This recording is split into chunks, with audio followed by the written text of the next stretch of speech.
पूर्व कालमा समस्त मुनिहरूमा सबै प्रकारले ख्याति प्राप्त गरेका अगस्त्य मुनि आफ्नो आश्रममा तपमा लीन थिए। एक दिन मयूरमा चढेर स्कन्द कुमार त्यही पाल्नुभयो। अगस्त्य मुनिले देखेर सम्मान साथ आसनमा बसाली स्वागत सत्कार गरिसकेपछि नम्र बाणीले सोधे, हे कुमार, यो संसार कसरी सृष्टि भयो? यसको विषयमा जान्न इच्छा भयो। म उपर कृपा गरी आज्ञा भए आफूलाई धन्य सम्झने थिए। अगस्त्यको प्रश्न सुनेर कुमारजी भन्नुहुन्छ, यो सृष्टि प्रारम्भ हुँदा पहिले परब्रह्मा परमात्माको इच्छा स्वयं स्फुरण हुन साथ त्यही इच्छाले प्रेरित समस्त गुणले युक्त ब्रह्मा विष्णु र शिव प्रकट भए। तिनका शक्ति स्वरूप त्रिगुणले युक्त माया वा प्रकृति उत्पन्न भइन्। ती त्रिगुणात्मिका मायालाई जित्न वा बस पार्न अत्यन्त कठिन छ। उनै माया भन्दा पर प्रतिष्ठा युक्त निवृत्ति पद छ, त्यो भन्दा पनि पर शान्ति पद र उभन्दा पनि पर सातेतीत पद छ। त्यसपछि विद्या पद र विद्या भन्दा पनि पर निवृत्ति पद छ। जान्नेहरू त्यसैलाई मोक्ष पद पनि भन्दछन्। जीव अज्ञानी र प्रकृति जड हुनाले समस्त परमाणु अचेतन छन्। कारण बिना कुनै कार्य हुन सक्दैन। यसै कारण जगतको अधिष्ठाता परमात्माको इच्छा बिना कुनै कार्य पनि हुन सक्दैन। यो कुरा वेद शास्त्रले पनि स्वीकारेका छन्। तापनि वेदान्त आदि शास्त्रमा सबैको गति नपुग्ने हुनाले सबैलाई तुरन्त निश्चय हुन सक्दैन। यसकारण जन्म मरण रूप बन्धन नछुटेर त्यसको दुःख सुख केवल अनुभव गर्ने जीवद्वारा यो संसारको क्रम चलिरहेको छ। ब्रह्मा विष्णु शिव एक हुन्। यिनमा सानो र ठुलो भन्ने भेद छैन। हे मुने, सृष्टि गर्ने चतुर्मुख ब्रह्मा, पालन गर्ने विष्णु, संहार गर्ने रुद्र हुन्। विष्णु र शिवका आयुको अवधि वा प्रमाण छैन। ब्रह्माको 100 वर्ष परमायु कहिन्छ। उनको प्रथम 50 वर्षलाई परार्ध भन्दछन्। 100 वर्ष पुगेपछि उनको पनि नाश हुन्छ वा प्रलय हुन्छ। प्रलय भएपछि समस्त संसार र यसमा रहेका वस्तुहरू केही रहन्नन् अनि ईश्वरद्वारा अर्को सृष्टिको क्रम आरम्भ हुन्छ। यो नयाँ सृष्टि पनि अगाडि जुन क्रमले चलिरहेको थियो सोही प्रकारले चल्न थाल्दछ। प्रलय चाहिँ अनेक प्रकारले हुन्छ। ब्रह्माको घर गृहस्थी सबै छ। उनले पनि खानु सुत्नु पर्दछ। उनी बस्ने लोकको नाम सत्यलोक हो। प्रातःकाल हुँदा उनले सृष्टि गर्दछन्। उनको एक दिनमै सत्य त्रेता द्वापर कली 4 युग 72 पल्ट घुमिसक्छन्। रात परेपछि प्रलय गर्दछन्।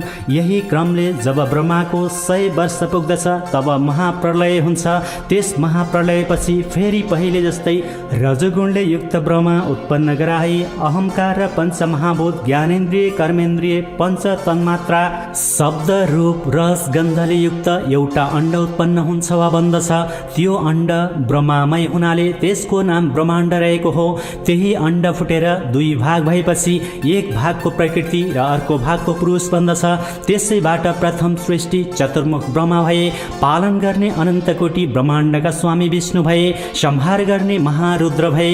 यिनैले यो सृष्टिको कार्य निर्बाध गतिले गर्दछन्। जसको इच्छाले त्यो अण्डको उत्पत्ति हुन्छ त्यस परब्रह्मा परमात्मालाई त्रिगुण गुणातीत चतुर्व्यूह अनादि अजन्मा हिरण्यगर्भ प्रजापति आदि भन्दछन्। सुमेरु पर्वत समुद्रको बीचमा समस्त जीवहरू गर्भाशयमा बालक रहे जस्तै रहेका छन्। सूर्य चन्द्र ग्रह नक्षत्र आदि पनि त्यही सुमेरुको चारैतिर स्थित छन्। निराकार आकाश पनि त्रिगुणात्मिका माया र पञ्चमहाभूतले बेरिए झैँ भई आकारवान अर्थात् एक रूपबाट अर्को रूप देखिन्छ। तर त्यस आकाशलाई राम्ररी विचार गर्दा आदि मध्ये अन्त्य नभएको अनादि अनन्त परमेश्वरको लीला मात्र हो। यो संसार नै भ्रान्तिको रूप हो, किनकि उनी ईश्वरको इच्छाले सृष्टि स्थिति संहार हुन्छ। धागोमा दाना बेरिए झैँ यो संसार परब्रह्ममा उनिएको छ। अनन्त कोटि ब्रह्माण्डको गणना गर्न सकिन्न। जति ब्रह्माण्ड छन् उति नै ब्रह्मा विष्णु शिव चन्द्र सूर्य इन्द्र दिक्पालहरू भिन्न भिन्न छन्। जस्तै स्वप्नमा देखिएका अनेकौं सुख दुःखको अनुभव जागा हुन साथ केही पनि रहन्न, त्यस्तै यो मिथ्या अनित्य संसारको सुख दुःख पनि स्वप्न जस्तै छ। सुख दुःख त मनले मात्र अनुभव गर्दछ। त्यसको भागी जुन मन हो त्यसलाई आफ्नो बसमा राख्नु नै ईश्वर प्राप्तिको मुख्य बाटो हो भन्ने कुरा पण्डितले राम्रो बुझ्नु पर्दछ। झुटो सपना झुटै सपना, यो जिन्दगी 2 दिनको झुटो सपना।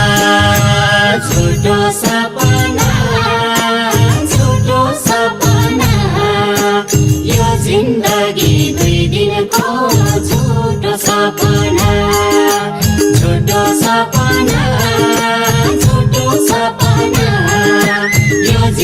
जिन्दगी 2 दिनको झुटो सपना झुटो सपना झुटो सपना यो जिन्दगी 2 दिनको झुटो सपना झुटो सपना झुटो सपना यो जिन्दगी 2 दिनको झुटो सपना झुटो सपना झुटो सपना यो जिन्दगी 2 दिनको झुटो सपना झुटो सपना झुटो सपना यो जिन्दगी 2 दिनको झुटो सपना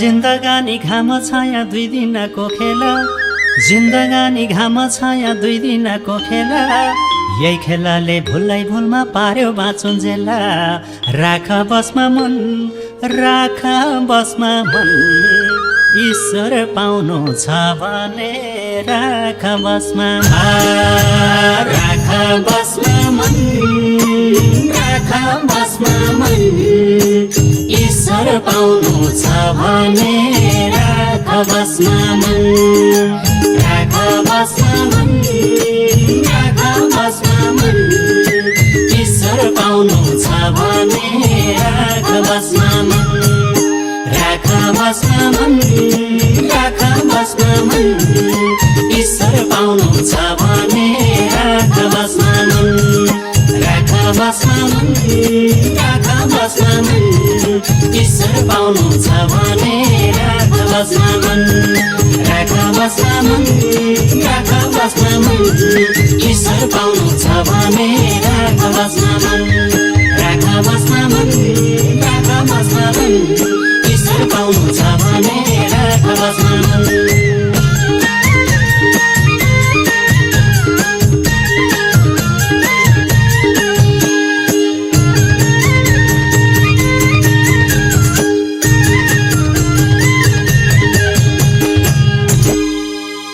हे मुने अघि यो संसार जलमय हुँदा विष्णु भगवानका नाभिबाट सहस्त्रदल कमल उत्पन्न भयो त्यस कमलमा बसी ब्रह्मा सृष्टि गर्ने विचार गर्दै थिए त्यही अवसरमा विष्णु भगवानको काजे गुजीबाट अत्यन्त पराक्रमी मधु कैटभ नामका 2 वीर उत्पन्न भए ती दैत्यले जलमय संसारमा कहाँ के छ भनी घुम्दा ब्रह्मा बसेको स्थानमा पुगी कमलको डाँठ समातेर माथि गई हेर्दा ब्रह्माजीलाई देखेर उनलाई खसाल्न तयार भए त्यो देखेर डराएका ब्रह्माले योगमायाको आराधना गरे योगमाया प्रकट भएपछि ब्रह्माले हे ईश्वरी विष्णुलाई जागा गराइदिनुहोस् भनेर उनले ब्रह्माको कष्ट बुझी विष्णु भगवानलाई जागा गराइदिन् भगवान जागा भएपछि हेर्दा ती मधु कैटभलाई देखि तत्काल युद्ध गर्न अघि सरे दिव्य 5000 वर्षसम्म जलमा युद्ध भयो तर हार जित हुन सकेन अनि विष्णुले हे दानव हो तिमीहरू पराक्रमी रहेछौ म प्रसन्न भए इच्छा भएको वर माग भन्दा अहंकारी मधु कैटभले भने विष्णु तिमी हार्नेले के वर दिन सक्छौ बरु तिमीलाई इच्छा लागेको वर माग के माग्छौ पहिला वाचा गर तिमीले जे माग अवश्य दिनेछौ अरु वर के मागौ मधु कैटभ तिमी दुवैलाई म मार्दछु तिमी मर हे विष्णु तिमी छलिरहेछौ कपट गरेर वर माग्यौ बाचा हारेको हुनाले हामी दिन्छौ तर हामीलाई जल नभएको स्थानमा मात्र मार मधु कैटभ तीनै दैत्यको बोसो शीतकालमा तुषारोले पानी जमे झैं समुद्रको जलमा जमेर पृथ्वी भइन् मासुले पर्वत र हाडले पत्थर भयो त्यो देखेर ब्रह्माले संसार सृष्टि गर्न भनी पहिले 14 भुवन सृष्टि गरे यति तलका जम्मा 14 भुवन र द्वीप सृष्टि गरे त्यसपछि 7 समुद्र सृष्टि गरे यस प्रकार सृष्टि गरिसकी 8 पर्वत सृष्टि गरे त्यसपछि प्राणी सृष्टि गरौँ भनेर महादेवको तपस्या गरे दिव्य 12000 वर्ष कठोर तपस्या गरेपछि महादेव प्रकट भएर ब्रह्मा तिम्रो तपस्याले म प्रसन्न भए वर माग भन्ने आज्ञा भएको सुनि ब्रह्माले अनेक उपचारले शिवको पूजा गरी स्तुति गर्न लागे हे ईश्वर आफैले अनेक ब्रह्माण्डको रचना गरी आफ्नै मायामा भुलिरहेका यस्ता हजुरलाई कोटि कोटि नमस्कार हजुरको कृपाले द्वीप समुद्र पर्वत सृष्टि गरे अब प्राणी सृष्टि गर्न सकौं यही वर दिनुहोस् भनी बिन्ती गरे ब्रह्माजीको प्रार्थना र आग्रह बुझी महादेवले आज्ञा भयो।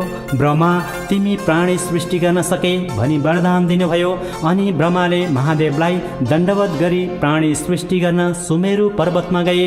पहिले शिवलोक, विष्णुलोक, ब्रह्मालोक, उमालोक, स्कन्दलोक र अरू अनेक लोक सृष्टि गरे।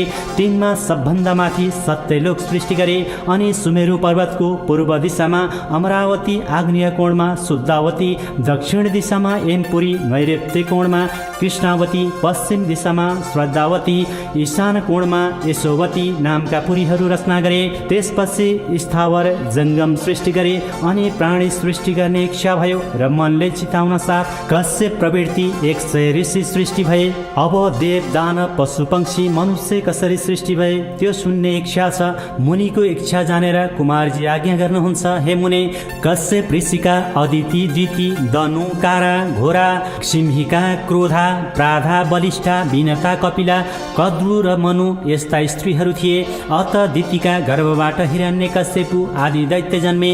अदितिका गर्भबाट चन्द्र, सूर्य आदि 33 कोटी देवताहरू जन्मे। दनुका गर्भबाट दानवहरू जन्मे। कोरा, घोराका गर्भबाट गन्धर्वहरू जन्मे। सिंहिकाको गर्भबाट राहु जन्मियो। प्राधाका गर्भबाट उर्वशी आदि अप्सराहरू जन्मे। क्रोधाका गर्भबाट क्रोध जन्मियो। मनुका गर्भबाट ब्राह्मण, क्षत्रिय, वैश्य, शूद्र यी 4 थरी मनुष्य जन्मे।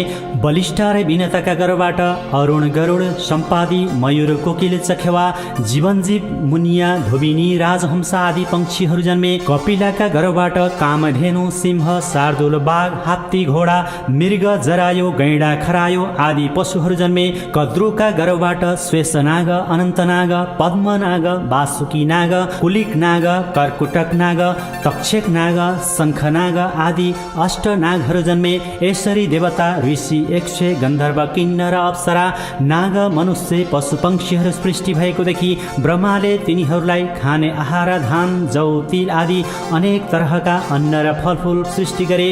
हे कुमार, कुन कुन भुवनमा कुन कुन देवता छन् र दिक्पाल कसरी भए यो सुन्ने इच्छा छ। त्यति सुनि कुमारजी आज्ञा गर्नुहुन्छ। हे मुने, कैलाश भुवनमा महादेव हुनुहुन्छ। वैकुण्ठ भुवनमा विष्णु हुनुहुन्छ।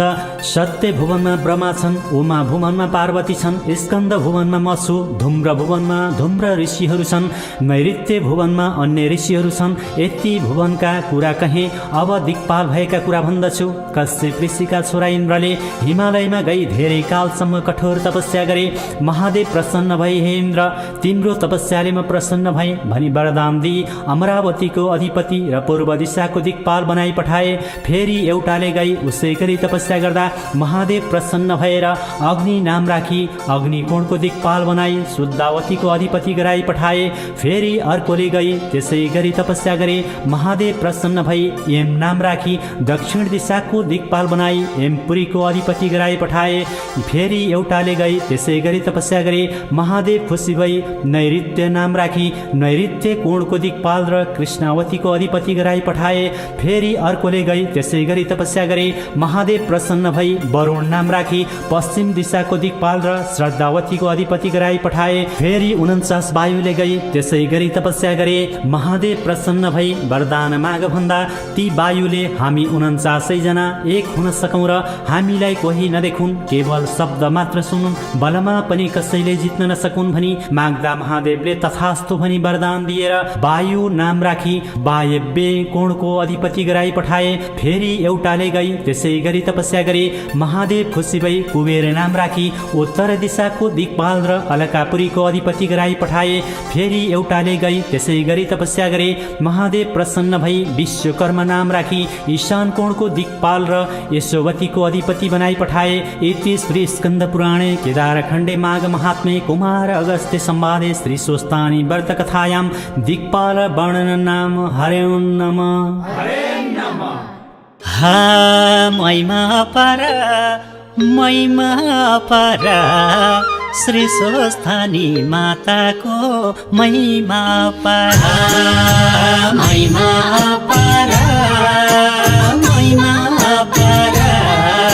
श्री स्वस्थानी माताको महिमा पर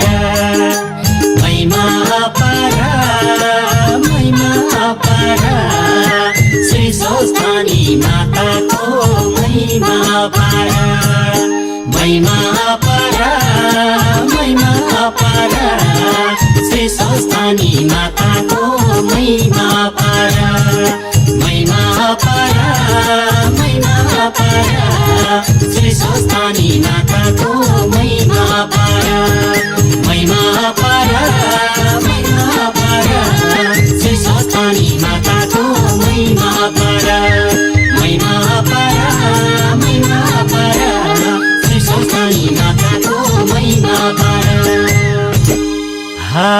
सुरु भयो माघ महात्मा स्वस्थानीको कर्म सुरु भयो माघ महात्मा स्वस्थानीको कर्मभित्रै धर्म छ रे भन्देऊ गाउँ सहरमा आइदेऊ ईश्वरी भक्त माथि नजर लगाइदेऊ ईश्वरी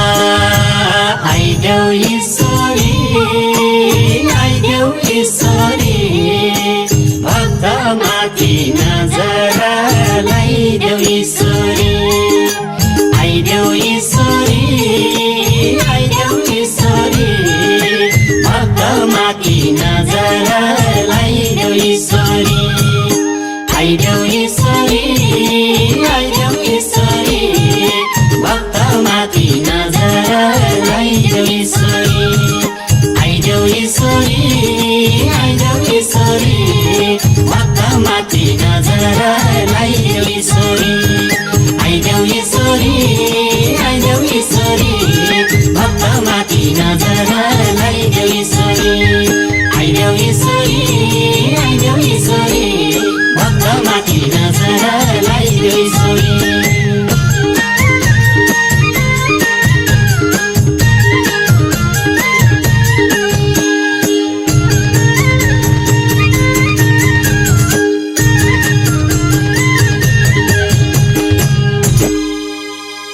कुमारजी आज्ञा गर्नुहुन्छ, हे अगस्त्य मुनि, अष्ट प्रजापतिमा सबभन्दा जेठा दक्ष प्रजापति थिए। तिनकी वीरणी नामकी साध्वी एवं पतिव्रता स्त्री थिइन्। वीरणी गर्भिणी भइन् र 10 मास पूर्ण भएपछि पुत्री जन्मिन्। कस्ती कन्या भने 1000 सूर्यको जस्तो तेज भएकी, 32 लक्षणले युक्त, पद्मपत्र जस्तो नेत्र भएकी, अरुण उदय भए जस्तो रक्तवर्ण भएकी, हात्तीका सूँड जस्तो हात भएकी, कदली स्तम्भ जस्तो तिग्रा भएकी, चन्द्रमाको जस्तो उज्जवल र शान्त मुख भएकी यस्ती परम सुन्दरी कन्या जन्मेकी देखि दक्ष प्रजापतिले आनन्द मान्दै आफ्ना गुरु पुरोहित वशिष्ठ आदि ज्योतिषीहरूलाई डाकी विधिपूर्वक मारण गराए। सबै ऋषि ज्योतिषीहरूले गणना गरेर भने, हे दक्ष प्रजापति, यी बालिकाको नाम सतीदेवी भन्ने तिनै भुवनमा प्रख्यात हुनेछ। दक्ष प्रजापतिले भोजन गराई दक्षिणा दिई विदा गरे। सबैजना आफ्ना आश्रममा गए। हे मुने, यो कुरा धेरै लामो छ, तापनि म संक्षेपमा भन्दछु। त्यसपछि वीरणीका क्रमैले 33 कोटी कन्या जन्मे। ती सबैलाई दुवै दम्पतिले यथा योग्य रूपमा पालन पोषण गरे। अनि अगस्त्य मुनिले सोधे, हे कुमार, ती कन्याहरूको विवाह 33 कोटी देवतासँग कसरी भयो? त्यो पनि सुन्ने इच्छा छ। त्यति सुनि कुमारजी आज्ञा गर्नुहुन्छ। हे अगस्त्य मुनि, एक दिन स्वर्गका देवता ऋषि 100 गन्धर्व किन्नर 10 दिक्पाल जम्मा भई सभा गरेर भने, हाम्रा स्त्री छैनन्, दक्ष प्रजापतिका 33 कोटी कन्या विवाह गरौँ, तर कन्या माग्न कसलाई पठाउने भनी मत मिलाई नारदजीलाई डाकी सबै कुरा बुझाएर दक्ष प्रजापति कहाँ कन्या माग्न जाउँ भन्दा नारदजीले स्वीकार गरी दक्ष प्रजापतिका घर गए। दक्ष प्रजापतिले उचित शिष्टाचार गरेर के कामले पाल्नु भएको भनी सोधे। आफूलाई देवताहरूले पठाएको कुरा सुनाए। हे दक्ष, तिम्रा 33 कोटी कन्या 33 कोटी देवताहरूलाई देऊ भने। नारदजीका कुरा सुनि दक्ष प्रजापति प्रसन्न भएर भने, हे नारद, तिमीले असल कुरा भन्यौ, म धन्य रहेछु। मेरा 33 कोटी कन्या 33 कोटी देवतालाई तिम्रो वचनले दिए। एउटी सतीदेवी मात्र दिने छैन, किनकि मेरा पुत्र छैनन्। सम्पत्तिको रक्षाको गर्ला अन्य सबै कन्या तिमी जहिले भन्छौ र जस जसलाई दिने भन्ने छौ उसैलाई दिनेछु। अब यहाँबाट गएर विवाहको दिन ठहराई पठाउन लगाऊ भनी अनेक उपचारले पूजा गरे। नारदजी दक्षसित बिदा मागी सरासर स्वर्ग गए। नारद आएको देखि देवताहरूले तिमी गएको काम के भयो भनी सोधे। नारदजीले सतीदेवी बाहेक अन्य सबै कन्या दिन्छु भन्ने कुरा सुनाए। अनि देवताहरूले धन्य नारद मुनि भन्दै प्रशंसा गरी विवाहको दिन ठहराई पठाए। त्यसपछि विवाहको सामग्री तयार गरी देवताहरू कन्यादान लिन भनी दक्षका घर पुगे। उनले देवताहरू आएको देखि आनन्द मान्दै मङ्गल यात्रा गर्दै आफ्नो मर्यादाले सती देवी बाहेक 33 कोटी कन्या नारदजीको आज्ञा अनुसार 33 कोटी देवतालाई कन्यादान दिए। देवताहरू कन्यादान पाए हर्षपूर्वक आफ्ना स्त्री आफ्ना आश्रममा गए। यो वृत्तान्त कैलाश पर्वतमा रहेका शिवजीले थाहा पाएर देवताहरूले मलाई बाहेक पारी एक वचन पनि नसोधी आफूले कन्यादान लिएछन्। कैलाशको स्वामी भएर पनि मेरा स्त्री छैनन्, अब मलाई कसले कन्या देला भनी ध्यान दृष्टिले विचार गरेर हेर्दा दक्षकी 33 कोटी कन्यामा सबभन्दा जेठी बाँकी नै रहेछन्। देवताहरूले मेरो मर्यादा राखेकै रहेछन्। अब ती कन्या माग्न कसलाई पठाउँ? आफै जान्छु भनी दक्षका घर गए। दक्षले महादेव आउन लागेको परैबाटदेखि बिरणीसित भने, हे स्त्री, ऊ हेर त, त्यो आउन लागेको महादेव होइन? हुन् स्वामी, उनी महादेव नै हुन्। हे दक्ष प्रजापति, हे महादेव, आज त मेरो घरमा के काम ल्याइस्? हे दक्ष प्रजापति, तिम्रो कृपाले 33 कोटी देवताले कन्यादान पाए। अब बाँकी सतीदेवी रहेछन्। म योग्य पनि छु, ती कन्या मलाई कृपा गर। हे पापिष्ट महादेव, मेरी कन्या सतीदेवीतिर योग्य कसरी होली? त कस्तो भने मसानको खरानी घसी, सर्पको गहना लगाई, बाघको छाला ओढेर बुढो साँडेमा चढ्ने, 20 भाङ धतुरो खाई, भूत प्रेतली मसानमा बस्ने दिगम्बर। छी, देख्दैमा घिन लाग्ने। अरे मेरै अगाडि आएर यस्तो अयोग्य कुरा गर्ने? यत्रो हिम्मत तेरो? जा, निस्किहाल मेरो घरबाट। महादेवले यस्तो किसिमसित दक्षले क्षुद्र वचनद्वारा निन्दा गरेको सुनि साह्रै नै चित्त दुखाई बाहिर आएर नदिने भए दिन्न भने भइजान्थ्यो। यस्तो निन्दा गर्ने कामै थिएन। अब कहाँ जाउँ, के गरौँ? ती कन्या कसले मलाई पारिदेला भन्ने तर्क वितर्क गर्दै विष्णुको वैकुण्ठ धाममा पुग्नुभयो। विष्णुले शङ्करजी आएको देखि हत्तपत्त उठेर उच्च आसनमा बसाली के कामले आज परिश्रम गर्नुभयो भनी सोधे। अनि महादेवले आफू दक्षका घर गए र उनले दुर्वाच्य बोली अपमान गरेको सबै कुरा सुनाइसकेपछि, हे विष्णु, मेरा स्त्री छैनन्, त्यसैले घर पनि छैन, यही कुरा गर्न आएको हुँ। अब जसरी ती कन्या मेरी हुनेछन् त्यही काम गर भन्नुभयो। महादेवको वचन सुनि विष्णुले भन्नुभयो, हे ईश्वर, यो काम म पार लगाउँला, हजुरले सन्देह गर्नु पर्दैन। म दक्षको घर जान्छु, म फर्केर नआउन्जेल हजुर यही राज गर्नुहोला भनी महादेवलाई पर्खाई आफू दक्ष प्रजापतिको घर जानुभयो। दक्षले विष्णु आएको देखि माथि डाकेर आदरपूर्वक बसाली, हे विष्णु, आज मेरो घर किन पवित्र गर्नुभयो, आज्ञा होस् भनी सोधेपछि विष्णुले आज्ञा गर्नुभयो, हे दक्ष प्रजापति, केही माग्न आएको हुँ, दिने भए मात्र माग्दछु। त्यति सुनासाथ दक्षले भने, हे विष्णु, माग, तिमीले मागेपछि कुनै कुरा नाइनास्ती गर्ने छैन। हे दक्ष प्रजापति, म वैकुण्ठको अधिपति भएर पनि मेरा स्त्री छैनन्। तिमीले कृपा गर्नाले 33 कोटी देवता कन्यादान पाई उद्धार भए। हे दक्ष, अब सती देवी छन्, ती मलाई कृपा गर। विष्णुको यस्ता वचन सुनि दक्षले चिन्तित हुँदै भने, हे विष्णु, मेरा पुत्र नहुनाले सम्पत्तिको रक्षा गर्न राखेको हुँ, दिनु त उचित थिएन, तर बाचा गरेको हुनाले दिन कर लाग्यो। ती कन्या तिम्री भइन्, अब सुदिन ठहराई कन्यादान ल्याऊ। यति दक्षको वचन सुनि विष्णुले हुन्छ भनी वैकुण्ठ जानुभयो। अनि विष्णु आएको देखेर महादेवले सोध्नुभयो, हे विष्णु, तिमी गएको काम कस्तो भयो? अनि विष्णुले उत्तर दिए, हे ईश्वर, म गएको काम पुग्ला जस्तो त भयो, तर आफैलाई भनी मागेर आएको छु। हजुर वृद्ध सन्यासीको रूप धारण गरी कन्यादान लिने ठाउँमा आई भिक्षा माग्नु र मलाई भिक्षा नदिई कन्यादान दिए लिने दिने दुवैलाई श्राप दिनेछु भन्नुहोला। अनि म, हे सन्यासी, मेरो लग्न बित्न लाग्यो, कन्यादान भइसकेपछि भिक्षा दिनेछु, न सराप, बरु यहाँ आएर बस भनी आफू बसेकै छेउमा बसाली राख्नेछु। र दक्षले कन्यादान दिँदा आँखा छली सतीदेवीको हात हजुरको हातमा पारिदिनेछु।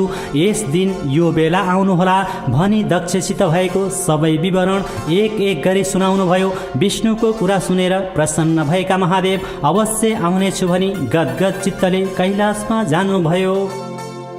हा उफ्रे महादेव सती पाउने खुसीले उफ्रे महादेव उफ्रे महादेव शक्ति पाउने खुसीले उफ्रे महादेव उफ्रे महादेव शक्ति पाउने खुसीले उफ्रे महादेव उफ्रे महादेव शक्ति पाउने खुसीले उफ्रे महादेव उफ्रे महादेव शक्ति पाउने खुसीले उफ्रे महादेव उफ्रे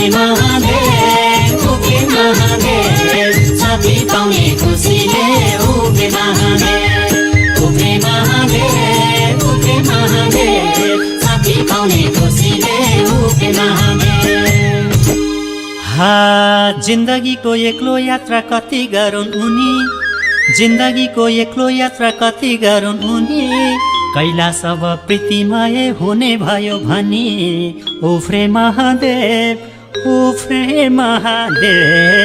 सती पाउने खुसीले उफ्रे महादेव उफ्रे महादेव शक्ति पाउने खुसीले उफ्रे महादेव उफ्रे महादेव शक्ति पाउने खुसीले उफ्रे महादेव उफ्रे महादेव शक्ति पाउने खुसीले उफ्रे महादेव उफ्रे महादेव शक्ति पाउने खुसीले उफ्रे महादेव उफ्रे महादेव शक्ति पाउने खुसीले उफ्रे महादेव उफ्रे महादेव शक्ति पाउने खुसीले उफ्रे महादेव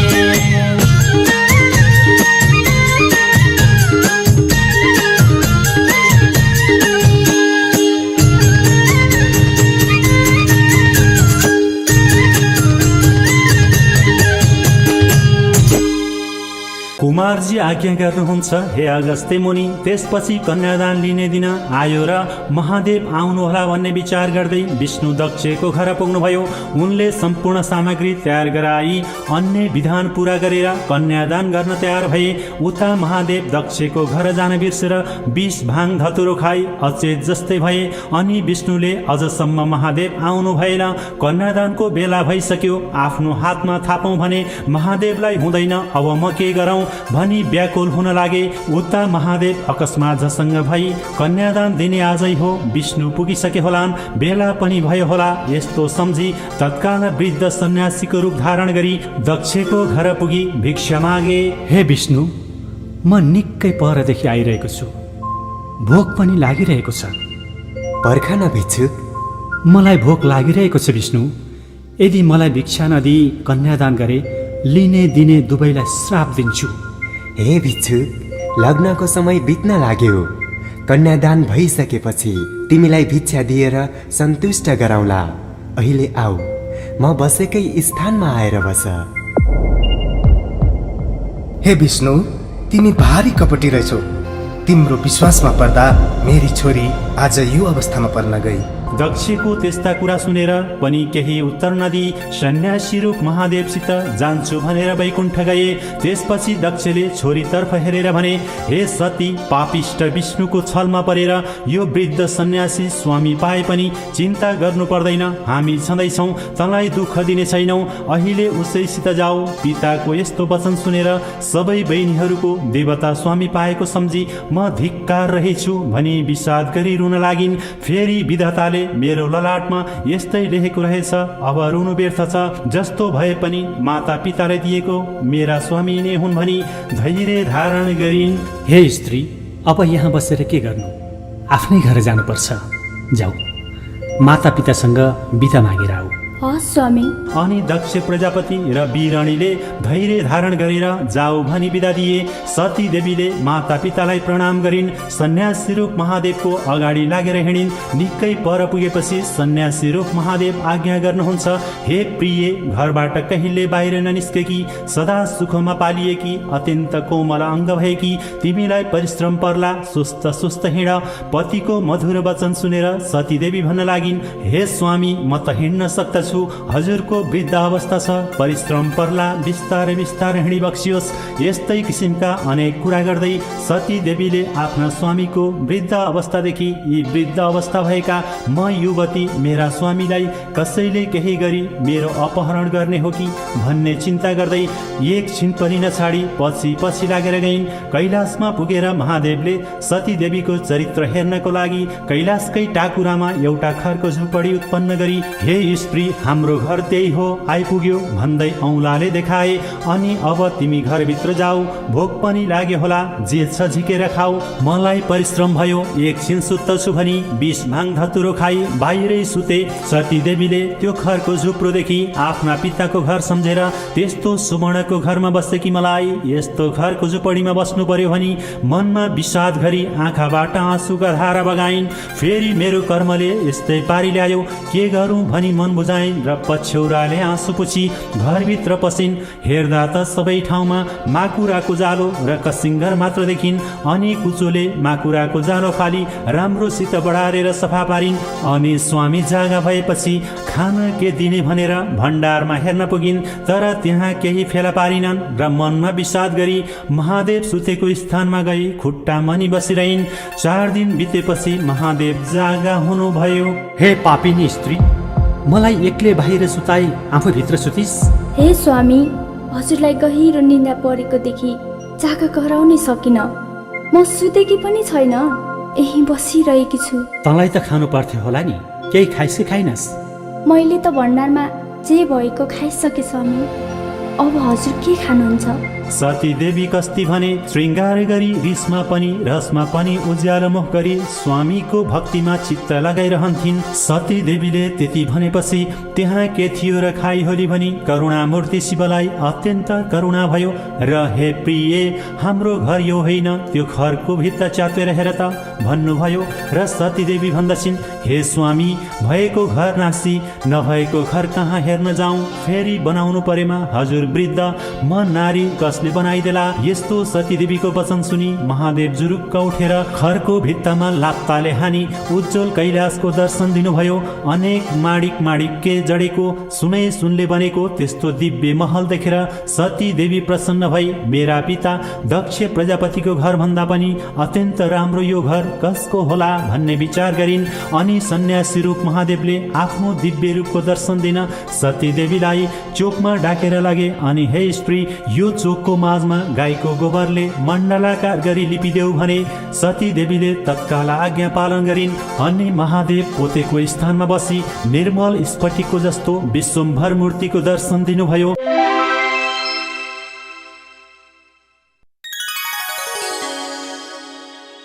अनि सती देवीले मनमा आनन्द मानी हर्षको आँसु बगाई, म धन्य रहेछु, जगदीश्वर महादेव स्वामी पाएँ भनी फुलको माला पहिराई 3 पल्ट प्रदक्षिणा गरी साष्टाङ्ग दण्डवत गरिन्। सती देवीले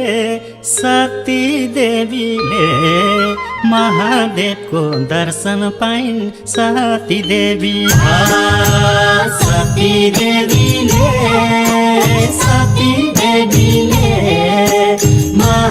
महादेवको दर्शन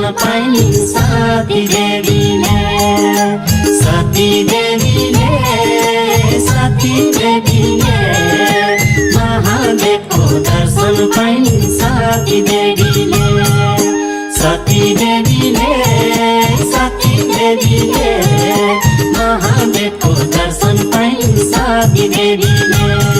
सती देवीले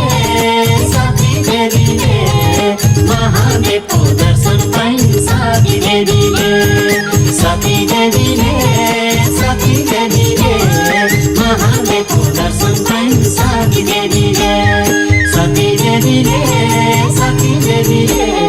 महादेवको दर्शन पाइन्। सती देवीले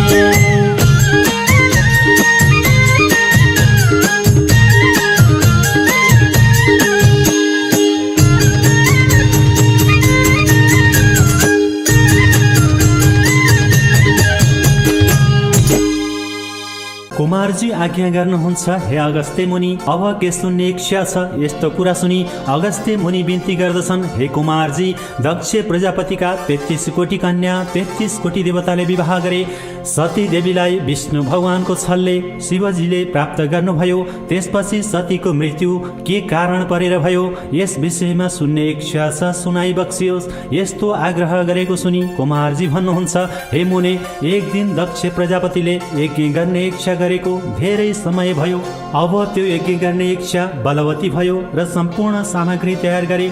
अनि महादेव र सतीदेवी बाहेक अरू छोरी ज्वाइँ र ब्रह्मा विष्णु आदि समस्त देवता 100 गन्धर्व किन्नर नाग दैत्य अप्सरा 10 दिक्पाललाई निमन्त्रणा गर्न पठाऊ भन्ने आफ्ना स्वामीको आज्ञा पाई वीरणीले सम्पूर्ण सामग्री तयार पारी महादेव र सतीदेवी बाहेक सबै छोरी ज्वाइँ ब्रह्मा विष्णु 1 गन्धर्व किन्नर दैत्य नाग अप्सरा 10 दिक्पालहरूलाई निमन्त्रणा पठाइन्। दक्षका सबै छोरी ज्वाइँहरू नाना वस्त्रालङ्कार पहिरी यज्ञमा होम्न अनेक मणिमाणिक्य फलफुल र वस्त्रादि यज्ञमा होम गर्ने सामग्री लिएर दक्ष प्रजापतिको यज्ञ हेर्न भनी आए। दक्षले पनि सबै आएका व्यक्तिहरूलाई यथायोग्य सेवा सत्कार गरेर राखे। सुदिनमा यज्ञ आरम्भ भयो।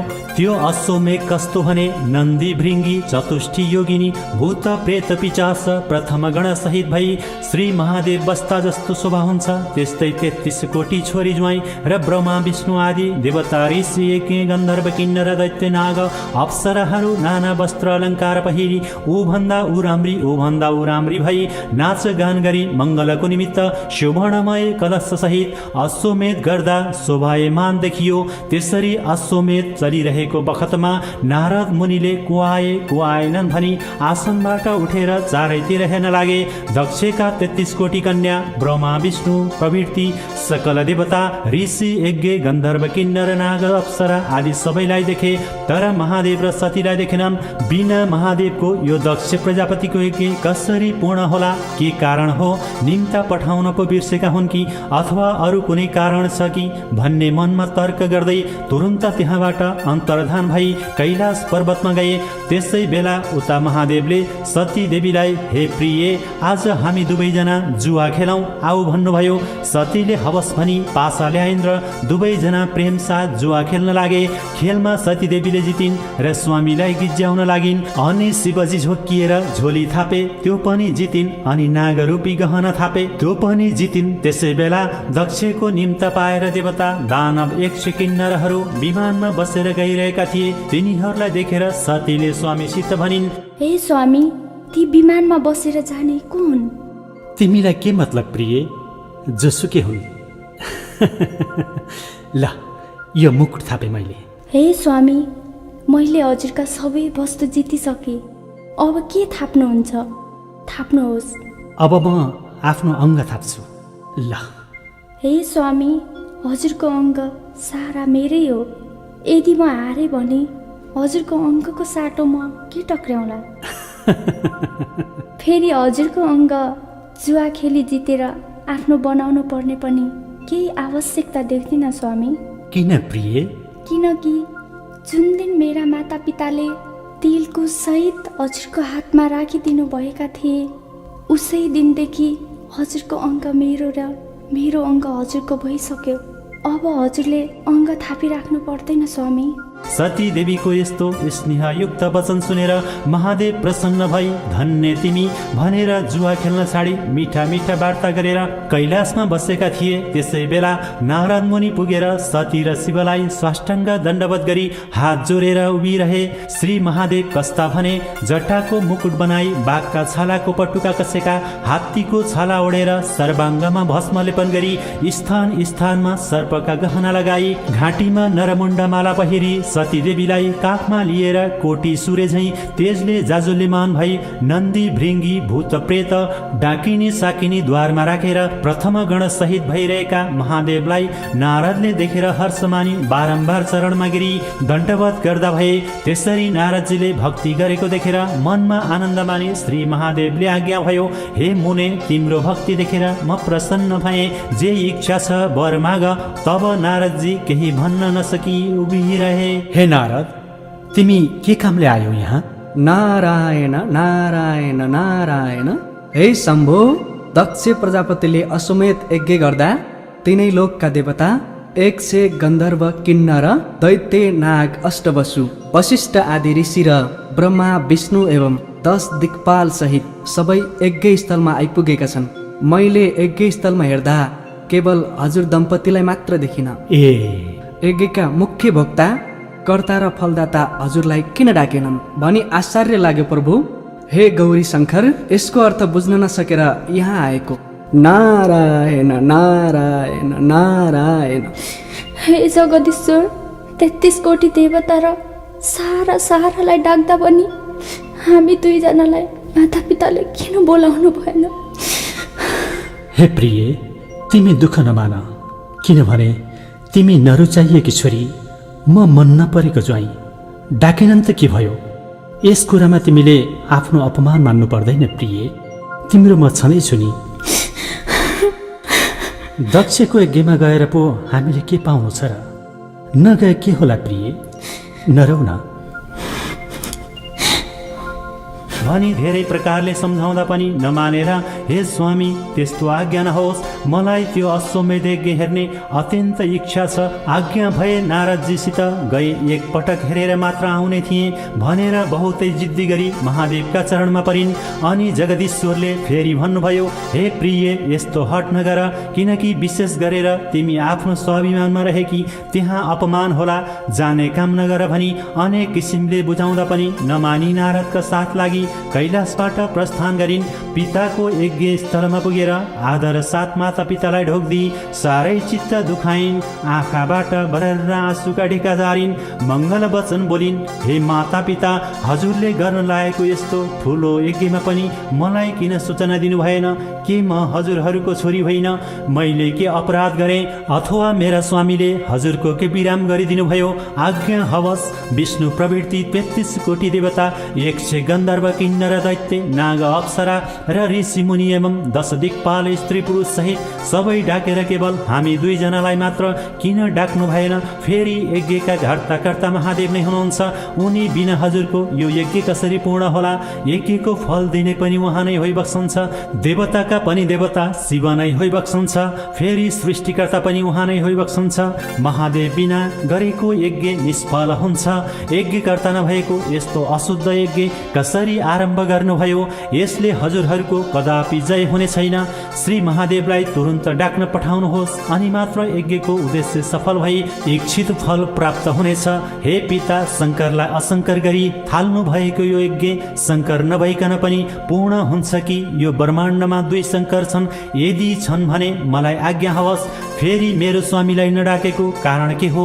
हे माता पिता, मलाई भन्नु हवस्। भनी सतीदेवीले भनेको सुनि दक्ष प्रजापति भन्न लागे, हे पुत्री, त मनमा दुःख नमान, तेरो पति भोलानाथ यो यज्ञमा डाक्ने योग्य छैन, किनकि 33 कोटी देवता, यज्ञ गन्धर्व नाग आदि अनेक रङ्ग बिरङ्गका वस्त्र र मणि माणिक्यका अनेक अपूर्व गरगहनाहरूले सुसज्जित भई श्रीखण्ड आदि सुगन्धी वस्तु लेपन गरी अनेक थरीका मङ्गल यात्रा गरी गन्धर्वद्वारा गीत र अप्सराहरूको नाच आदिले शोभित भएको यज्ञमा देख्दै घिन लाग्दो त्यो महादेवलाई कसरी डाक्ने? हे सती, तेरो स्वामी के ढङ्गको छ? देहमा खरानी खसी, कम्मरमा बाघको छाला बाँधी, हात्तीको छाला ओढी, 20 भाङ धतुरो खाई, राता राता आँखा पारी, जस्तो मन लाग्यो त्यस्तै नाची, सर्पको गहना लगाउने, जटाको मुकुट कस्ने, मुण्डा माला पहिरी, दायाँ हातले डम्बरू बजाई, बायाँ हातले त्रिशूल समाई, भूत प्रेत आदि अघि पछि लगाई, दिगम्बर मतवाला जस्तै जहाँ पायो उही पाउ राखी लाज नमानी हिँड्ने। यस यज्ञमा भने देवकन्या, नागकन्या, गन्धर्व कन्या र तेरा सबै बहिनीहरू तथा 33 कोटी देवताहरूले शोभायमान यस्तो पवित्र यज्ञ स्थलमा त्यस्तो देख्दै अशोभा हुने र घिन लाग्दो तेरो स्वामीलाई कसरी डाकौँ भनी नडाकेको हो? फेरि तँलाई मात्र डाकौँ भने ऊ पनि पछि लागेर आउला भनी तँलाई पनि डाक्न सकिन। त दुःख नमान, फेरि तैँले हाम्रो सेवा पनि गरेकी होस्, अपराध पनि केही गरेकी हैनस्। तेरो स्वामी त्यस्तो गतिको हुनाले नडाकेको हो। फेरि सृष्टि स्थिति संहार गर्ने महादेव हुन् र यज्ञ भक्तिको फल दिने पनि उनी हुन् भनिस् त्यो कुरा होइन, त्यो त बहुलहा मात्र हो। यज्ञकर्ता श्री नारायण हुन्, सृष्टिकर्ता चतुर्मुख ब्रह्मा हुन्, स्थिति संहारकर्ता नारायण महाविष्णु हुन्। त्यो महादेव कहाँको देवता हो, त्यसलाई नडाकेर मेरो यज्ञ कसरी अपूर्ण होला? तेरो स्वामी महादेवलाई त कसै गरे पनि म डाक्दिन, त्यसले मेरो यज्ञमा के वरदान देला? 33 कोटी देवता ब्रह्मा विष्णु स्वयं उपस्थित छन् भनी दक्ष प्रजापतिले जगदीश्वर महादेवलाई क्षुद्र वचनले निन्दा गरेको सुनेर मनले सहन नसकी राता राता आँखा पारी क्रोधले नाग जस्तै लामो लामो सास फेरी सुस्केर हाल्दै दाराकिटी जुरुक्क उठेर भूमिमा लात्ताले हानी स्वामीको निन्दा गरेको सम्झी चित्तले सहन नसकी छातीमा मुड्कीले हानी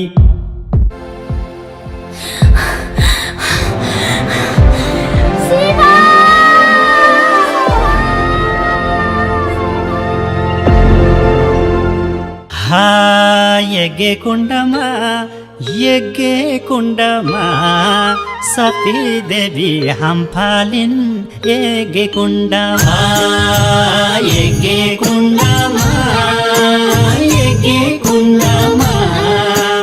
सती देवी हम फालिन् यज्ञ कुण्डमा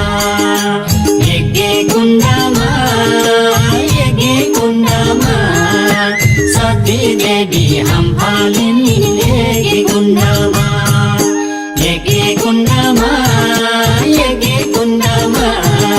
सती देवी हम फालिन् यज्ञ कुण्डमा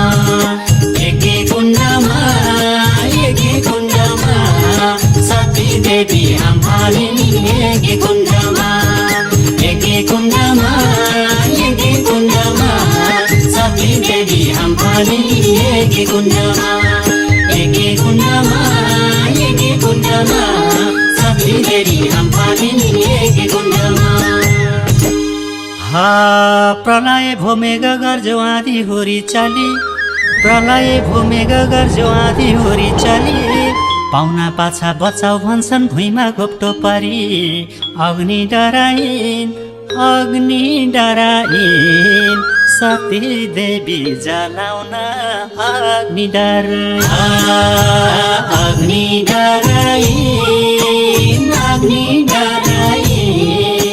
शङ्कर सम्झी जलाउन अग्नि डराइन्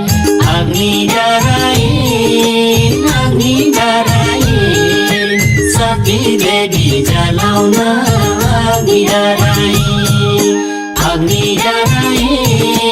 अग्नि डराइन् शङ्कर सम्झी जलाउन अग्नि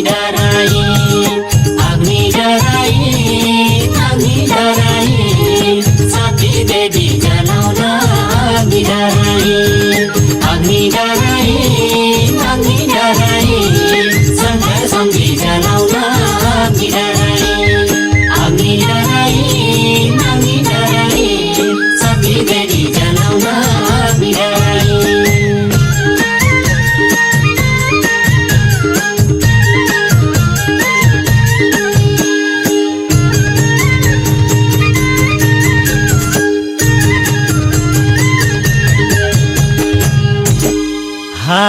खबर लगे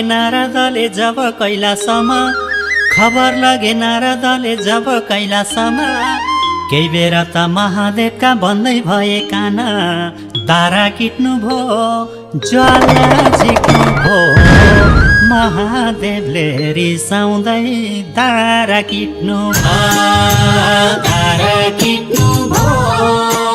ज्वाला झिक्नु भो महादेवले रिसाउँदै दारा किट्नु भो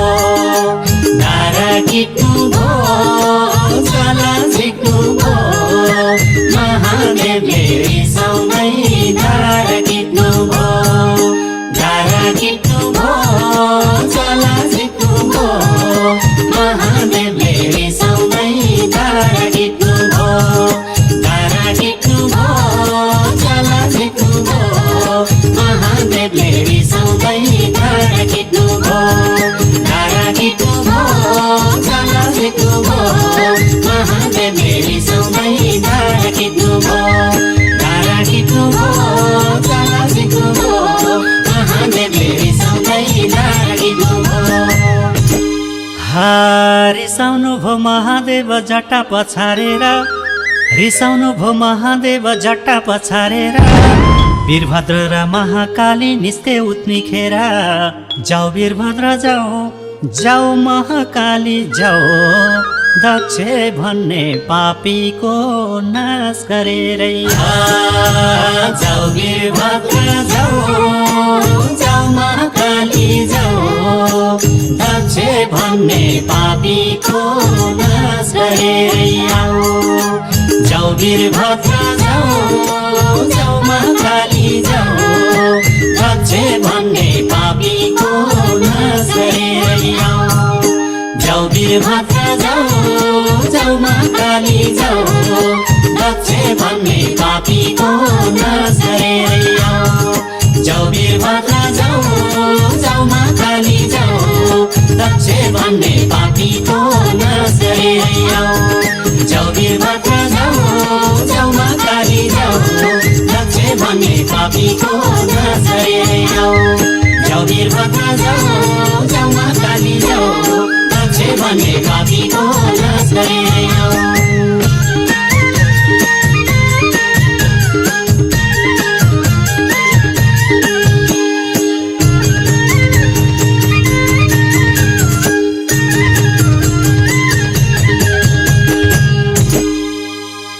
कुमारजी आज्ञा गर्नुहुन्छ, हे अगस्त्य मुनि, विष्णु भगवान सङ्ग्रामबाट अन्तर्धान भएपछि बाँकी बचेका देवता 100 गन्धर्व किन्नर र दैत्य सबै हाहाकार गरेर 10 दिशातिर भागे। ती परस्पर भन्दथे, अब दक्ष प्रजापतिको प्राण रहन्न, किनकि नारायण जस्ताको सुदर्शन चक्र मिथ्या भयो। जुन चक्र लिई विष्णु खडा हुँदा स्वयं शिव पनि टिक्न सक्दैनथे, त्यस्ता नारायण पनि भागे। अब हाम्रो क्षुद्र पराक्रमले के होला, तस्मात् अब आफ्नो प्राण रक्षा गर्नु नै उचित हो भन्दै 10 दिशातिर भागे। नारायण सहित देवता 100 गन्धर्व नाग आदि आफ्नो जीवन बचाई भागेको देखि वीरभद्र नागले झैं निश्वास फेरी वर्षा कालको मेघ झैं गर्जी तत्काल दक्षको टुप्पी समाती भुइँमा ढलाइ बोध गराए। हे पापिष्ट दक्ष, तैले महादेवको निन्दा गरी आफ्नी छोरीको हत्या गरिस्। त जस्तो पापी यो संसारमा खोजे पनि पाइन्न। त्रिलोकका ईश्वर महादेवलाई तैले बौला भनिस्। बोला बोला, अब यस खतरामा तेरो रक्षक ज्वाइँहरू कता गए? तिनीहरूको सहायता मागी आफ्नो प्राण बचा। धन्य वीर, धन्य वीरभद्र, धन्य वीर, धन्य वीरभद्र, धन्य वीर, धन्य वीरभद्र, धन्य वीर, धन्य वीरभद्र, धन्य वीर, धन्य वीरभद्र, धन्य वीर, धन्य वीरभद्र, धन्य वीर, धन्य वीरभद्र, धन्य वीर, धन्य वीरभद्र, धन्य वीर, धन्य वीरभद्र, धन्य वीर, धन्य वीरभद्र।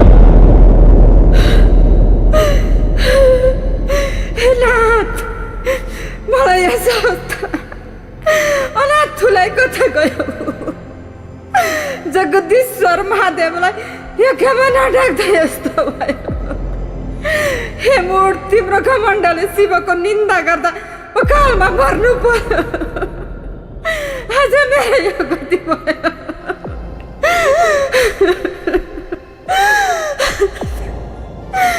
ईश्वर, मेरो कति मोटो घमण्डी हुन्। यसलाई कुनै चेष्टा दिएन। यस्ता मूर्खको नाश गरी हजुरको के कीर्ति होला र? हे वीर, आफ्नो सृष्टि आफैले सम्हार गर्नु अनुचित हो। यसकारण मलाई विधवा नठुलो स्वामी वरदान दिनुहोस्। हे वीरभद्र, दक्ष प्रजापतिलाई जीवनदान दिई बिरणीलाई सन्तोष दिनुहोस्। देवताहरूले त्यस्तो आग्रह गरेको र बिरणीको चिन्तित अनुहार देखेर मनमा करुणा उत्पन्न भयो र बिरणी तर्फ हेरी वीरभद्रले भने, हे बिरणी, तिम्रो स्तुतिले म प्रसन्न भएँ र तिमीलाई स्वामी वर दिन्छु र तिम्रो स्वामीको शिर मैले अघि नै अग्निकुण्डमा होमिसकेँ। अब यज्ञमा बलि दिएको बोकाको शिर जोडेर जीवित पारिदिन्छु, किनकि दक्षले जगदीश्वरको साह्रै निन्दा गर्यो। अत यो पशु हो, त्यसैले पशुकै टाउको जोडी छोडिदिन्छु। यस्तो वीरभद्रको वचन सुनि वीरणीले हुन्छ भनी अञ्जली जोरियो वीरहीन। अनि वीरभद्रले यज्ञशालाबाट बोकाको शिर मगाई पछिल्तिर मुख फर्काएर जोरी दक्ष प्रजापतिलाई जिलाइदिए।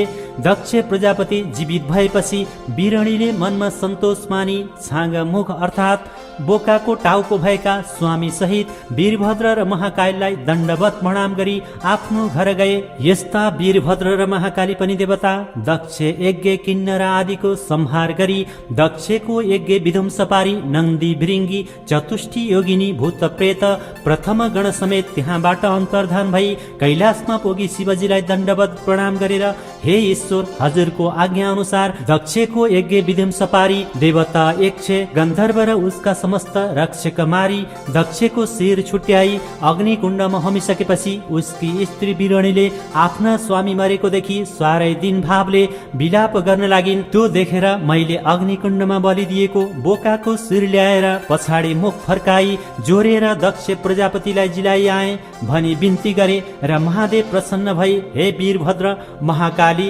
तिमी धन्य रहेछौ, म प्रसन्न भए। यति भनी ती दुवैलाई आफ्नो शरीरमा लिन गराए। त्यसपछि महादेवले प्राण प्रिया सतीलाई सम्झी दक्ष प्रजापतिले यज्ञ गरेको स्थानमा पुगेर हेर्दा अग्निकुण्डमा सुतिरहेकी सती देवीलाई देखि हा सती, कैलाश शून्य तुल्याई मलाई एक्लै छाडेर कता गयौ भन्दै साह्रै नै अधरे भई वृक्ष ढले झैं भूमिमा लडी मूर्छा परे। केही बेरमा चेता आयो र हे प्यारी, अब मैले यस संसारमा बाँच्नु पनि व्यर्थ भयो। मलाई एक क्षण पनि एक्लै नछाडी मेरै मुखियाजी बसेर मैले भनेका कथा पुराणहरू सुनिरहन्थ्यौ। मेरो वचन नमन्दा तिम्रो यो गति भयो। म यस स्थितिमा पुगे भन्दै मुड्कीले छाती ठोकी वर्षा कालमा आकाशबाट पानी परे झैं मोतीका दाना जस्ता आँसुका ढिका खसाली फेरि विलाप गर्न लाग्नुभयो। हे प्रिय, म कतै गएर आउँदा सुनको कमण्डलुली गोडा धोइदिन आउँथ्यौ। हे प्यारी, मेरो खाने वस्तु भनेर विष भाङ धतुरो मेरो स्वामीले खाने वस्तु भनेर जतन गरी राखिदिन्थ्यौ। अब को राखिदेला तिमी बिना मेरो चित्त कसरी स्थिर रहला। यसरी भन्दै कहिले काखमा लिने, कहिले अङ्कमाल गर्ने, कहिले मै खाने, कहिले छातीमा हात राख्ने, कहिले सतीदेवीको हात समाई आफ्नो छातीमा राख्ने, यसरी अनेक प्रकारका शोक गरी सतीदेवीको मृत शरीर पिठ्यौमा बोकी बौला जस्तै भएर पृथ्वी भ्रमण गरी हिँडे। बिहोल हुनु भो, बिहोल हुनु भो, साथी शोकले महादेव बिहोल हुनु। बिहोल हुनु भो, बिहोल हुनु भो, साथी शोकले महादेव बिहोल हुनु भो। बिहोल हुनु भो, बिहोल हुनु भो, साथी शोकले महादेव बिहोल हुनु भो। बिहोल हुनु भो, बिहोल हुनु भो, साथी शोकले महादेव बिहोल हुनु भो। बिहोल हुनु भो, बिहोल हुनु भो, साथी शोकले महादेव बिहोल हुनु भो। बिहोल हुनु भो, बिहोल हुनु भो, साथी शोकले महादेव बिहोल हुनु भो। बिहोल हुनु भो, बिहोल हुनु भो, साथी शोकले महादेव बिहोल हुनु भो।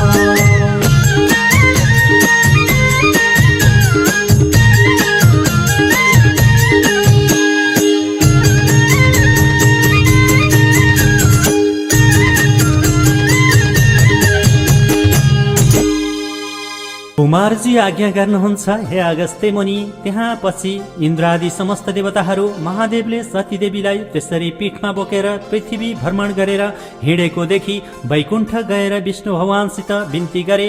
हे परमेश्वर, महादेवले शोक गरेको देखेर दुखी नहुने यो समस्त ब्रह्माण्डमा एउटा जीव पनि पाइने छैनन्। हजुरले यो ब्रह्माण्डको रचना गर्ने र शिवजीले रक्षा गर्ने हो। हजुर दुईले नगरे विश्वको सुरक्षा अब कसले गर्ला? यस बखत शिवजी दक्षको यज्ञबाट सतीदेवीलाई पीठमा बोकेर पृथ्वी भ्रमण गरिरहेका छन्। जबसम्म सतीदेवीको मृतदेह रहला तबसम्म शिवजी भ्रमण गरि नै रहनेछन्। अब हजुरको मायाले माखा वा झिङ्गा सृष्टि गरी औंसा वा किरा पारी सतीदेवीको अङ्ग गलाएर पतन गराइदिनु हवस्। यस्तो सकल देवताको बिन्ती सुनि विष्णु आज्ञा गर्नुहुन्छ, हे देवता हो, तिमीहरूको कल्याणको लागि म आफ्नो मायाले झिङ्गा उत्पन्न गरी औँसा पारी सतीको देह गलाई पतन गराउँला, यसमा शङ्का नगरे। अब तिमीहरू अमरावती जाओ। भगवान विष्णुको त्यस्तो आश्वासन पाएपछि देवताहरू हवस भनी विष्णुलाई दण्डवत प्रणाम गरी आफ्ना लोकमा जाने भए। अनि विष्णु भगवानले आफ्नो मायाद्वारा झिङ्गा उत्पन्न गरी औँसा पारिदिए। अनि सतीदेवीको शरीर टुक्रा टुक्रा भएर पतन भयो। जहाँ जहाँ अङ्ग पतन भयो त्यहाँ त्यहाँ एक एक पीठ उत्पन्न भयो। त्यही त्यही ब्रह्माजीले एक एक स्वयम्भू लिङ्ग उत्पन्न गराए। हे अगस्त्य मुनि, यस्तै किसिमले जुन जुन स्थानमा सतीदेवीको अङ्ग पतन भयो त्यहाँ त्यहाँ एक एक पीठ र स्वयम्भू लिङ्ग उत्पन्न हुँदै गयो। समस्त पीठको संख्या 7.5 करोड छ। त्यसमध्ये 50 पीठको मात्र दर्शन गरे पनि अवश्य मुक्ति प्राप्त हुन्छ। मनुष्य जन्म पाएर ती 50 पीठमा एक एक पीठको पनि दर्शन गर्न सकेन भने त्यसले जन्म लिएको व्यर्थ हुनेछ भनी स्वयं ब्रह्माजीले आज्ञा भएको छ। इति श्री स्कन्द पुराणे केदार खण्डे माघ महात्म्ये कुमार अगस्त्य संवादे श्री स्वस्तानी परमेश्वर्या व्रत कथायाम अङ्ग पतन पीठोत्पत्ति वर्णन नाम। हरि ओम नमः। हा सती देवीका अङ्ग झरे पीठ भए सती देवीका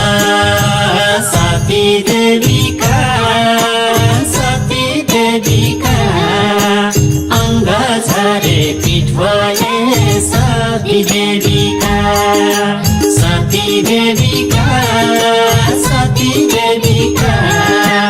अङ्ग झरे पीठ भए सती देवीका अङ्ग झरे पीठ भए सती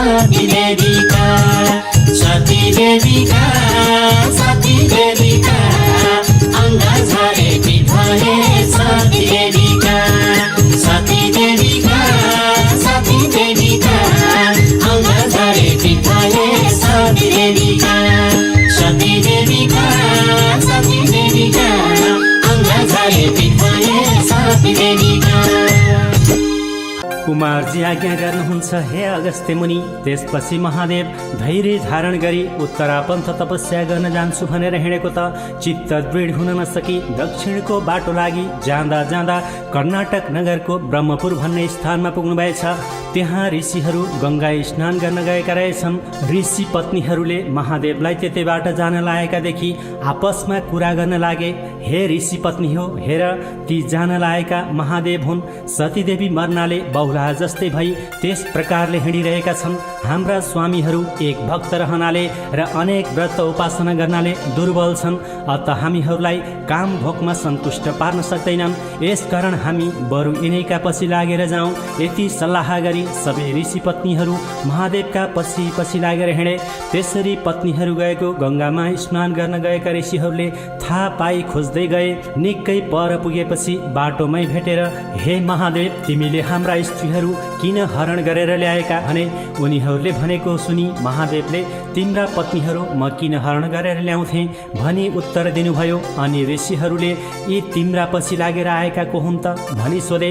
अनि महादेवले पछाडितिर फर्केर हेर्दा ऋषि पत्नीहरूलाई देखेर यिनीहरूलाई मैले त ल्याएको होइन, कुन्नी किन पछि लागेर आएछन् भन्नुभयो। अनि रिसाएका त्यो ऋषिहरूले, हे महादेव, हाम्रा पत्नीहरू तिम्रो लिङ्ग देखेर पछि पछि आएका हुन्, अत तिम्रो त्यो लिङ्ग पतन होस् भन्ने श्राप दिए।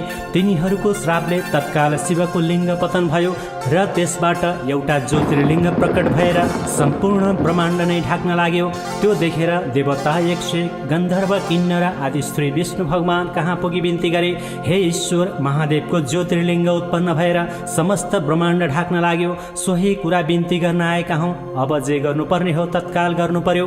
देवताहरूको त्यस्तो प्रार्थना सुन्न साथ विष्णु भगवान तत्काल पुगी त्यो ज्योतिर्लिङ्गलाई अङ्कमाल गर्न साथ ज्योतिर्लिङ्ग साम्य भयो। त्यो देखेर समस्त देवता, यक्ष, नाग, गन्धर्व र किन्नर आदिले विष्णु भगवानको अनेक प्रकारले स्तुति गरी आफ्ना आश्रममा गए। अनि त्यही ज्योतिर्लिङ्गबाट प्रकट भई महादेवले ती ऋषिहरूलाई भन्नुभयो, हे ऋषि हो, म निर्दोषलाई व्यर्थमा श्राप दियौ, अत तिमीहरूको पनि भाग्य शुद्ध नहोस् र ब्राह्मणीहरू पनि एक पति भनेर बस्न नसकुन्।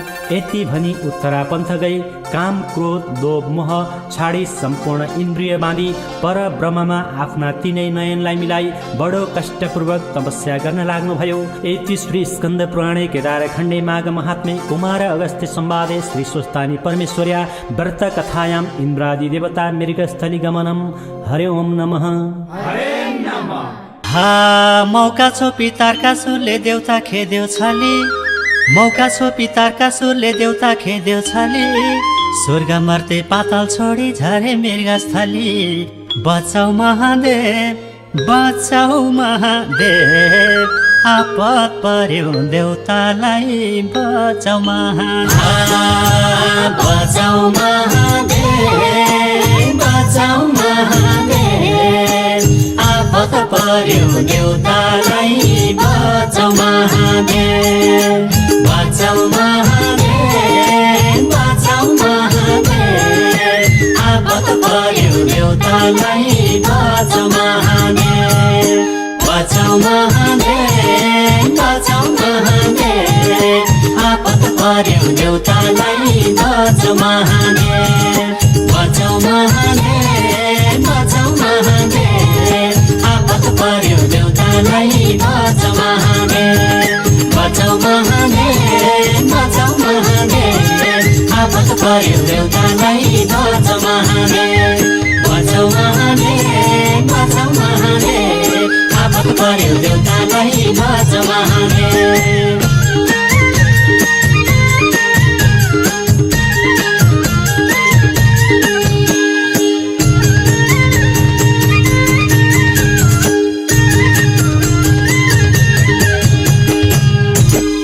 कुमारजी आज्ञा गर्नुहुन्छ, हे अगस्त्य मुनि। त्यसपछि हिमालय पर्वतले आफ्नी पत्नी मेनका गर्भिणी भएको थाहा पाई अत्यन्त हर्षपूर्वक आफ्नो मर्यादा अनुसार उचित कर्म गरिदिए। 10 महिना पुरा भएपछि मेनकाको गर्भबाट हिमालयकी कन्या जन्मिन्। ती कस्ती कन्या थिइन् भने 1000 सूर्यको तेज जस्तै तेज भएकी, रक्त वर्ण र कोमल अङ्ग एवं परम सुन्दरी, पद्मपत्र जस्ता नेत्र भएकी, 32 लक्षणले युक्त कन्या जन्मेकी देखेर हिमालयले वशिष्ठ प्रवृत्ति ऋषि र ज्योतिषीहरूलाई डाक्न पठाएर विधिपूर्वक मारण गराए। अनि वशिष्ठ प्रवृत्ति ऋषि ज्योतिषीहरूले विदा हुने बखतमा भने, हे हिमालय, यस बालिकाको नाम पार्वती राख्यौँ। गिरिराज, तिमी धन्य रहेछौ। ती बालिकाले श्री महादेव स्वामी पाएर 14 भुवनकी स्वामी हुनेछन्। समस्त पापी र दुष्टहरूको संहार गर्नेछन्। तिम्रो श्रद्धा भक्तिले हामी सन्तुष्ट भयौँ। अब आज्ञा पाए आफ्ना आश्रममा जाने थियौँ। यति वशिष्ठ आदि ऋषि ज्योतिषीहरूले त्यस्तो भनेको सुनि हिमालय पर्वतले प्रसन्न भई नाना मणि माणिक्य सुवर्ण द्रव्यादि दक्षिणादि प्रणाम गरेर बिदा दिए।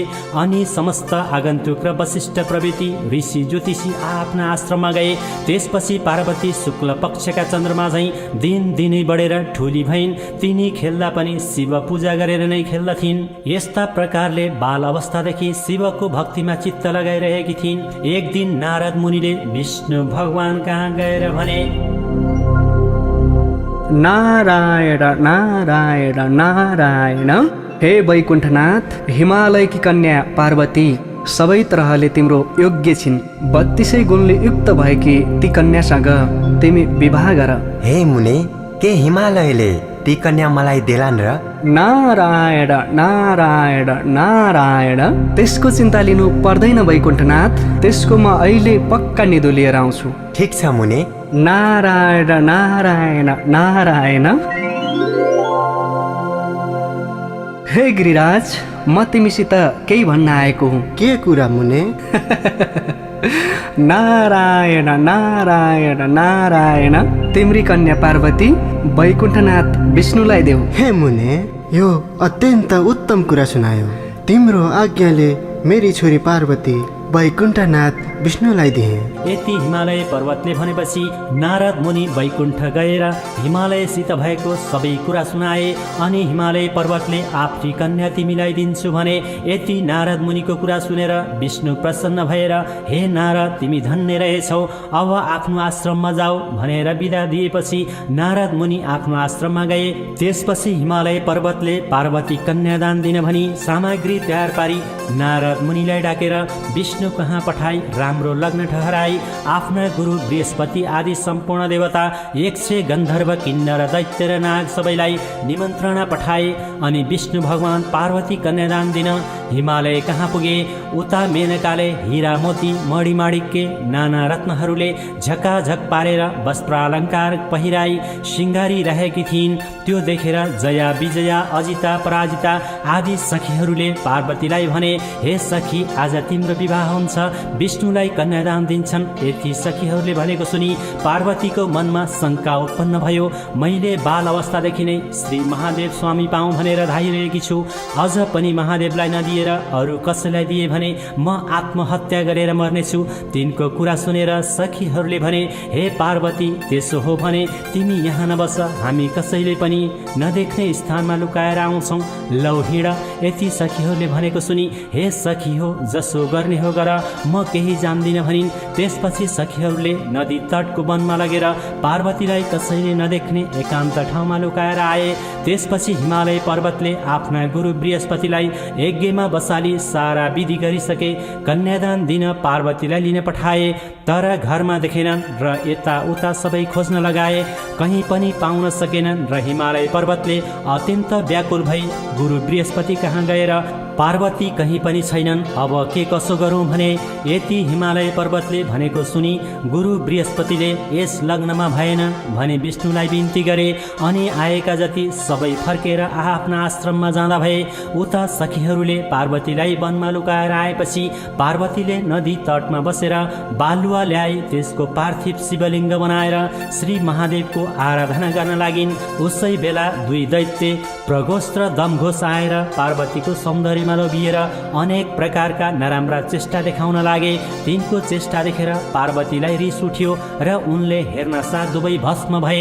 अनि पार्वतीले बनाएको शिवलिङ्गबाट स्वयं महादेव प्रकट भई आफ्नो ज्योति स्वरूपको दर्शन दिनुभयो। हे पार्वती तिमीले मेरो किन आराधना गरेकी? हे जगदीश्वर, मैले बालककालदेखि नै श्री महादेव स्वामी पाऊँ भनेर हजुरलाई धाइरहेकी छु। मेरा पिताले विष्णुलाई कन्यादान दिन लाग्दा भागेर यहाँ लुक्न आएकी। हे प्रभु, मदेखि प्रसन्न भई मेरो इच्छा पूर्ण गराउनुहोस्।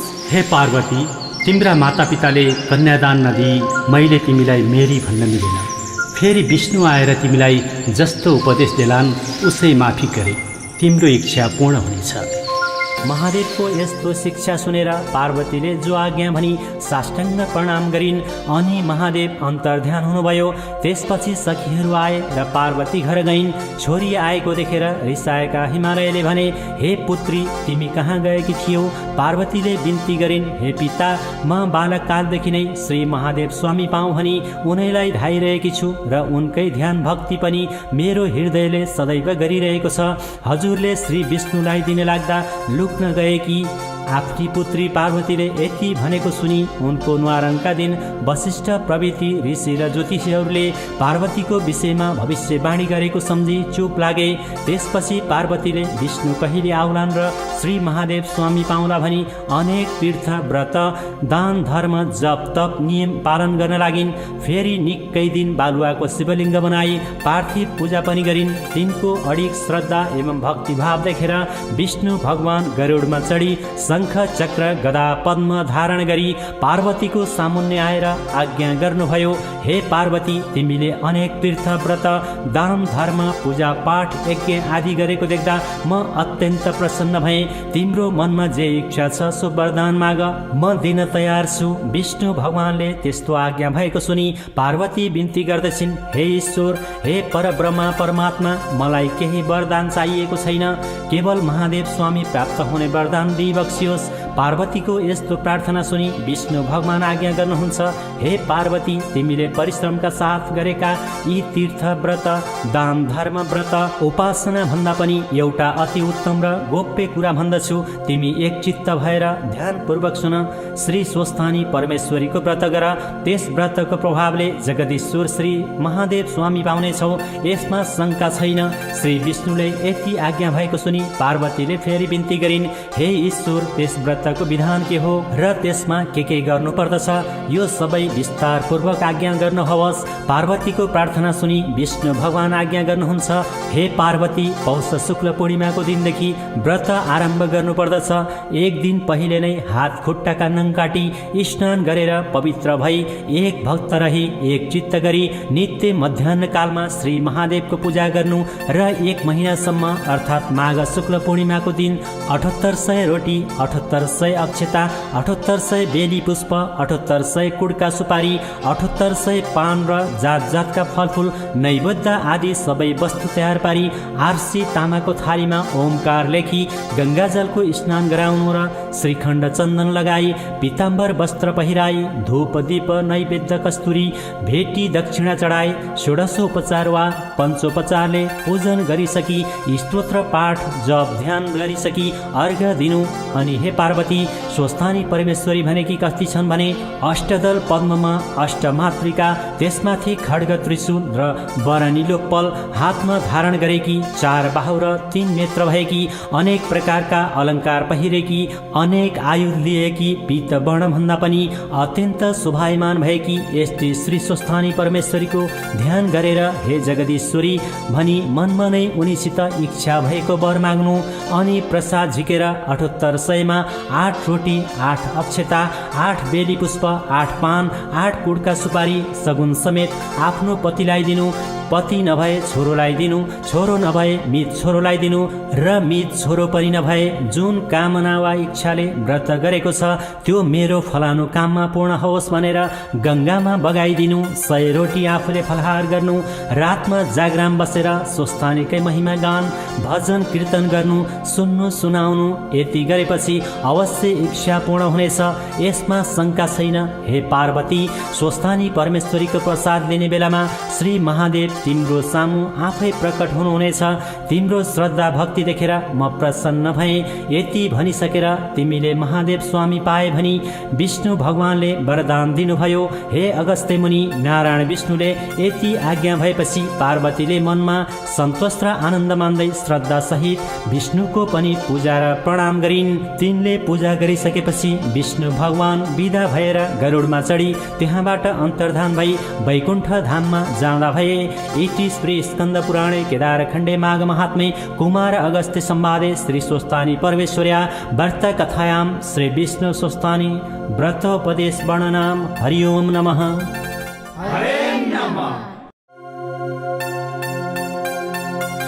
कुमारजी आज्ञा गर्नुहुन्छ, हे अगस्त्य मुनि, त्यसपछि पौष शुक्ल पूर्णिमाको दिन आयो र पार्वतीले श्री विष्णुको उपदेश अनुसार सखी समेत भई हात खुट्टाका नङ काटी स्नान गरी पवित्र भई एक भक्त रही एक चित्त गरी नित्य मध्याह्न कालमा श्री महादेवको पूजा गर्न लागिन्। महिना दिन पुरा भयो र माघ शुक्ल पूर्णिमाको दिन सम्पूर्ण सामग्री तयार गरी श्री स्वस्थानी परमेश्वरीको विधिपूर्वक पूजा ध्यान तप र स्तोत्र पाठ गरिन्। देवराज इन्द्रले त्यो समाचार पाएर देवताहरूसित भने, हे देवता हो, अब पापिष्ट तारकासुरको नाश हुने समय आयो, किनकि हिमालय पर्वतकी पुत्री पार्वतीले महादेव स्वामी पाएपछि उनका गर्भबाट पुत्र जन्मनेछन्। तिनी कुमारले हाम्रो शत्रु तारकासुर दैत्यलाई मारिदिनेछन् अनि हामी अमरावती प्राप्त गरी राज्य सुख भोगौँला। फेरि महादेव सती देवी मर्नाले शोक गर्दै सम्पूर्ण पृथ्वी भ्रमण गरिसकेर उत्तरा पन्थमा काम क्रोध लोभ मोह त्यागी सम्पूर्ण इन्द्रिय रोकी तीनै नेत्र बन्द गरी केवल परब्रह्ममा चित्त लगाएर ठुलो कष्टले तपस्या गरिरहेका छन्। अत महादेवलाई तपस्याबाट च्युत गराई फेरि काम क्रोध लोभ मोहमा ल्याउने उपाय के छ? यति सूर्यराजले भनेको सुनि देवताहरूले भने, हे देवेन्द्र, यो काम गर्न कामदेव बाहेक अरू कसैले पनि सक्दैन। अत कामदेव गई महादेवको हृदयमा काम बाण प्रहार गरेर आउन्। यति देवताहरूको कथन सुनि देवेन्द्रले स्वीकार गरी कामदेवलाई डाक्न तुरन्त वायुलाई पठाए। वायु पनि तत्काल गएर कामदेवलाई इन्द्रको आज्ञा सुनाई लिएर आए। अनि कामदेवले इन्द्रलाई मलाई के कामले डाक्नुभयो भनी सोधेपछि इन्द्रले भने, हे कामदेव, सतीदेवी मर्नाले महादेव उत्तरापन्थमा गई काम क्रोध लोभ मोह त्यागी सम्पूर्ण इन्द्रिय रोकेर पर ब्रह्ममा चित्त लगाई तपस्या गरिरहेका छन्। महादेव बिना यो संसारको रक्षा को गर्ला? अत तिमी त्यहाँ गई महादेवलाई काम बाण हानी फेरि काम क्रोध लोभ मोहमा ल्याऊ। यति सुरेन्द्रको आज्ञा सुनि हुन्छ भनी आफ्नी पत्नी रति समेत भई उत्तरापन्थमा गए। हे अगस्त्य मुनि, कामदेव त्यहाँ पुगेर पहिले शिवलाई साष्टाङ्ग दण्डवत गरी सूर्यराजको आज्ञाले कामबाण कानसम्म खैँची मर्मय स्थान ताकेर प्रहार गरे। अनि महादेवले थाहा पाएर क्रोधित भई सहसा आँखा उघारेर हेर्न साथ तिनै नेत्रबाट अग्निका ज्वाला निस्की कामदेवलाई भस्म पारिदियो। तब कामदेवकी स्त्री रतिले आफ्ना स्वामी भस्म भएको देखि अनेक प्रकारले शोक गर्दै शिवजीका पाउमा परेर बिन्ती गरिन्, हे प्रभु, यो अपराध मेरो स्वामीको होइन, देवराजको आज्ञाले हजुरको हृदयमा काम बाण प्रहार गरेको हो। हे जगदीश्वर, मदेखि प्रसन्न भई संविधान दिनुहोस्। हजुरको दुष्टजनको संहार र साधुजनको रक्षा गर्ने यस्ता हजुरलाई कोटि कोटि नमस्कार। हे प्रभु, मलाई विधवा नतुल्याई मेरो स्वामीको जीवन दान दिनुहोस्। हे रति, यस जन्ममा अब तिमी स्वामी पाउन सक्दिनौ। द्वापर युगको अन्त्यमा विष्णु भगवानले अवतार लिनेछन्। तिम्रो स्वामी तिनै कृष्णका पुत्र प्रद्युम्न भएर जन्म लिनेछन् अनि तिमी दुवैको भेट होला। अहिले दुःख नमानी घर जाऊ। प्रभु।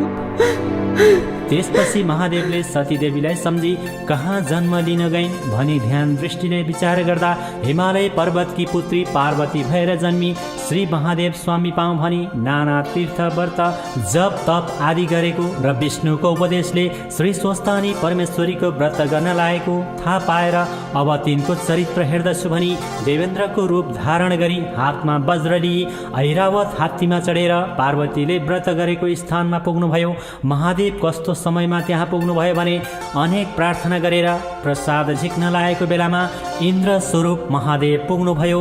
तब पार्वतीले देखेर यथा योग्य सत्कार गरी हे देवराज के कामले आउनुभयो आज्ञा होस् भनिन् र इन्द्र स्वरूप महादेव आज्ञा गर्नुहुन्छ। हे पार्वती, तिम्रो श्रद्धा भक्ति देखेर म प्रसन्न भएँ। महादेव स्वामी पाउन भनी यो व्रत गर्यौ। तर ती महादेव कस्ता छन् भने बौलाहा जस्ता महानिर्घिनी नागका गहना लगाएका बाघको छाला कम्मरमा बेरेका भूत प्रेत प्रथम गण साथमा लिई बुढो गोरुमा चढेका दाहिने हातमा डम्बरू र बायाँ हातमा त्रिशूल लिएका 20 भाङ धतुरो खाई निर्लज्ज झैँ डुल्ने र अघोष मूर्ति भई श्मशानमा बास गर्ने तिमी भने यस्ती परम सुन्दरीलाई त्यस्ता महादेव स्वामी कदापि योग्य छैनन्। म सम्पूर्ण देवताको राजा, बरु मलाई स्वामी तुल्याई स्वर्गकी रानी भएर अलभ्य सुख भोग गर। यति इन्द्र स्वरूप महादेवले आज्ञा भएको सुनि पार्वती रिसले चुर भई भन्न लागिन्, हे पापिष्ट इन्द्र, मैले यस्तो श्री स्वस्थानीको व्रत गरेको स्थानमा आएर महादेवको निन्दा गर्यो। म यो सहन सक्दिन। अब म तिमीलाई श्राप दिन्छु। हे पार्वती, म इन्द्र होइन, तिम्रो चरित्र हेर्न इन्द्रको रूप धारण गरेर आएको हुँ। धन्य तिम्रो भक्ति, तिम्रो तपस्याले म सन्तुष्ट भएँ प्रिय। हे जगदीश्वर, मैले अनेक व्रत दान यज्ञ जप तप गरेँ, तैपनि हजुरको दर्शन पाइन। आज श्री स्वस्थानी परमेश्वरीको व्रतको प्रभावले हजुरको दर्शन पाए। अब स्वस्थानी परमेश्वरीको प्रसाद दिन कन्यादान भएको छैन, कसो गरौँ भनी बिन्ती गरिन्। अनि महादेव प्रसन्न भई पार्वती कन्यादान लिन हिमालय पर्वतका घर जानुभयो। हिमालय पर्वतले महादेव आउनु भएको देखि आफ्नी पुत्रीले महादेव स्वामी पाउन लागि भनी बडो हर्ष मानी आफ्नी स्त्री मेनकासित भने, हे स्त्री, हामी धन्य रहेछौँ। पार्वती कन्यादान लिन स्वयं महादेव आउनुभयो। अब कन्यादानको सामग्री तयार पार भनी हराए। अनि वशिष्ठ आदि ऋषि ज्योतिषीहरूलाई डाकी लग्न विचार गरेर अक्षय तृतीयाको दिन लग्न ठहराई। सम्पूर्ण देवता ऋषि 100 गन्धर्व किन्नर दैत्य नाग अप्सरा उपस्थित भई यज्ञमा बसे। ब्रह्माजी यज्ञ गराउन लागे, अन्य ब्राह्मणहरू वेद पाठ गर्न लागे, अप्सराहरू नाचगान गर्न लागे। देवकन्या 100 कन्या, नाग कन्या, दैत्य कन्या आदि नाना वस्त्र अलङ्कार पहिरी ऊभन्दा उराम्री बनी पार्वती कन्यादान लिएको हेर्न लागेका थिए। हिमालयकी पत्नी मेनका पनि पार्वतीलाई सुगन्ध लेपन गराई हीरा मोती मणि माणिक्य आदि रत्न जडेका गहना र वस्त्रहरू पहिराई श्रृङ्गारी रहेकी थिइन्। त्यस बखत पार्वती भन्दा राम्री तिनै लोकमा कोही पनि देखिएनन्। मङ्गल गीत गरी हातमा जौतिल कुश लिई हिमालयले पार्वतीको हात समाती मेनकाको सुवर्णको कमण्डलुले जलको धारा दिई कन्यादानको सङ्कल्प पर्दा हिमालयले सोधे, हे ईश्वर, यस शुभ लग्नमा म आफ्नी पुत्री कन्यादान दिन तयार छु। हजुरको गोत्र के हो? बिना गोत्रले गरेको काम अधुरो हुन्छ र शुभ कर्मको फल पनि प्राप्त हुँदैन भनी शास्त्रहरूको कथन छ।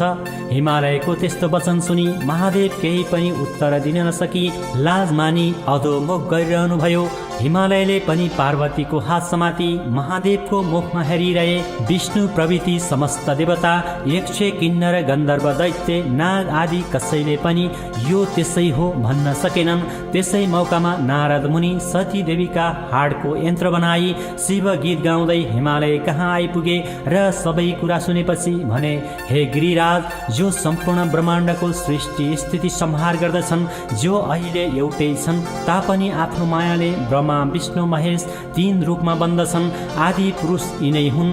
यिनका माता पिता पनि छैनन्, जात पनि छैन र गोत्र पनि छैन। सर्वव्यापी पनि यिनै, 33 कोटी देवताका माता पिता पनि यिनै।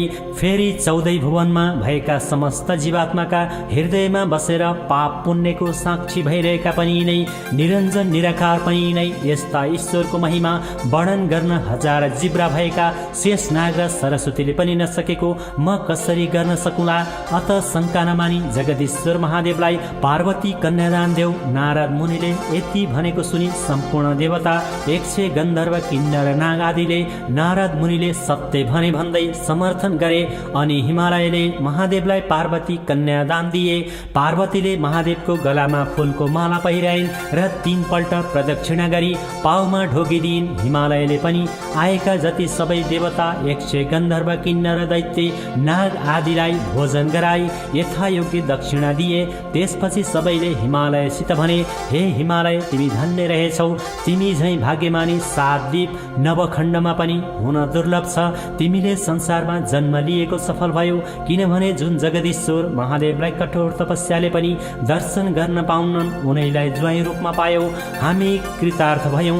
अब बिदा पाए आफ्ना आश्रममा जाने थियौँ। निमन्त्रणामा आएका सबैले यति भनेपछि हिमालयले आदरपूर्वक बिदा दिएर सबै आफ्ना आश्रममा जाँदा भए। इति श्री स्कन्द पुराणे केदारखण्डे माघ महात्म्ये कुमार अगस्त्य संवादे श्री स्वस्तानी परमेश्वर्या व्रत कथायां पार्वती विवाह वर्णनाम। हरि ओम नमः। हा व्रत सफल भो, व्रत सफल भो, पार्वतीको स्वस्थानी व्रत सफल भो। व्रत सफल भो, व्रत सफल भो, पार्वतीको स्वस्थानी व्रत सफल भो। व्रत सफल भो, व्रत सफल भो, पार्वतीको स्वस्थानी व्रत सफल भो। व्रत सफल भो, व्रत सफल भो, पार्वतीको स्वस्थानी व्रत सफल भो। व्रत सफल भो, व्रत सफल भो, पार्वतीको स्वस्थानी व्रत सफल भो। व्रत सफल भो, व्रत सफल भो, पार्वतीको स्वस्थानी व्रत सफल भो। व्रत सफल भो, व्रत सफल भो, पार्वतीको स्वस्थानी व्रत सफल भो। हा 8 रोटी अक्षता र कुटका पुष्प पान, 8 रोटी अक्षता र कुटका पुष्प पान, पार्वतीले महादेवलाई दिन प्रसाद खाना भन्छन् पार्वती मनका मना पुरा भो भन्छन् पार्वती भन्छन् पार्वती स्वामी पाए महादेव भन्छन् पार्वती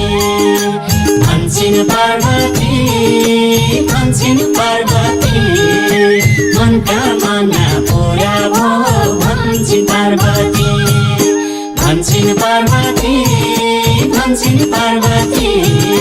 स्वामी पाए महादेव भन्छन् पार्वती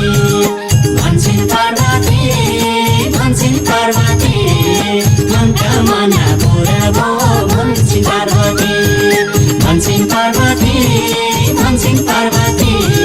स्वामी पाए महादेव भन्छन् पार्वती मनका मना पुरा भो भन्छन् पार्वती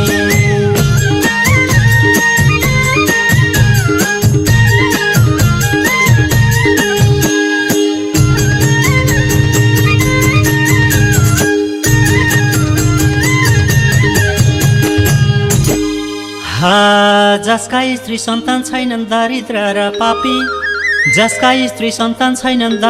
र पापी स्वस्थानीको प्रभावले सबै होलान् जाति भन्छन् पार्वती अस्वस्थमा पाताल जाऊ भन्छन् पार्वती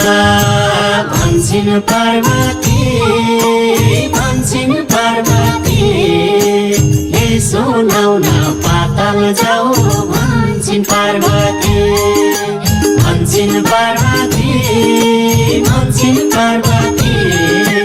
अस्वस्थमा पाताल जाऊ भन्छन् पार्वती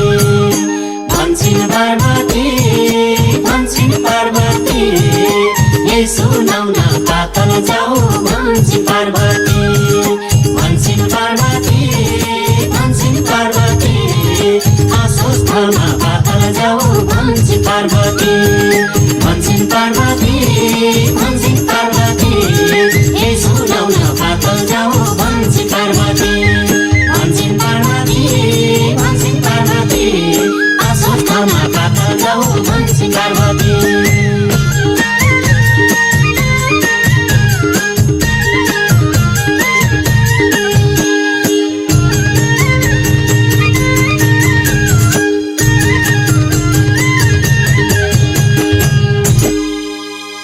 हे अगस्त्य मुनि त्यसपछि एक दिन महादेवले यी पार्वती कत्तिकी बाठी छन् जाँच गर्नु पर्यो भनी आफू कसैले नदेख्ने स्थानमा लुक्न जानुभयो।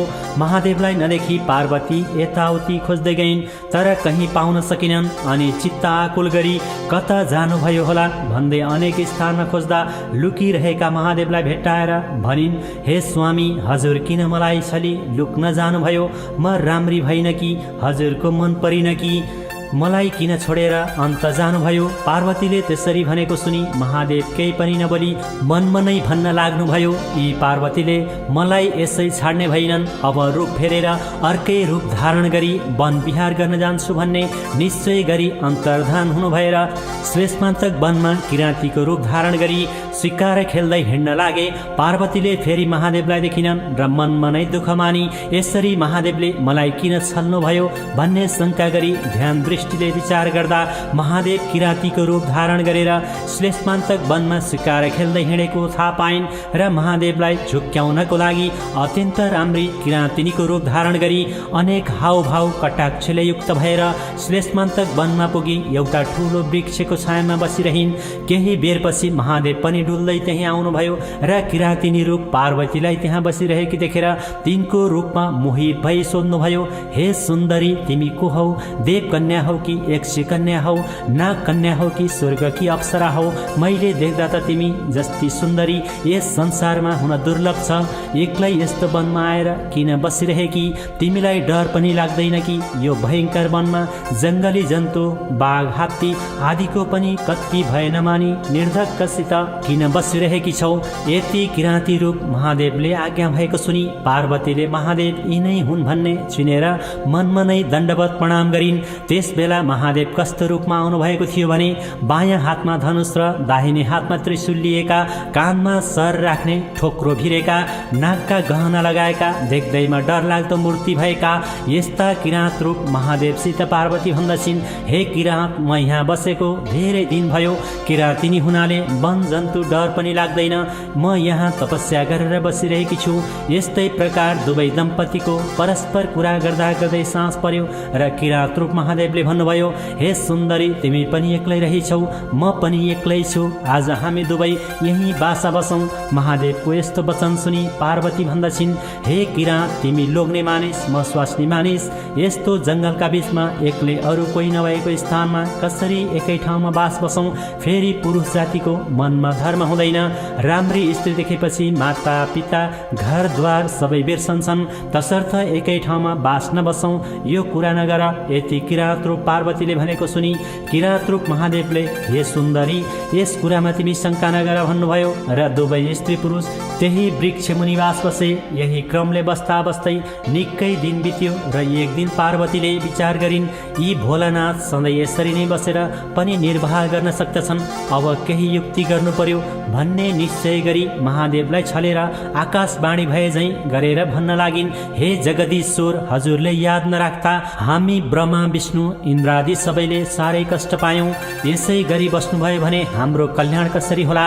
कैलाश शून्य भएको निकै दिन भइसक्यो। हे वृषभध्वज, कैलाशको चर्चा गरी हाम्रो उद्धार गर।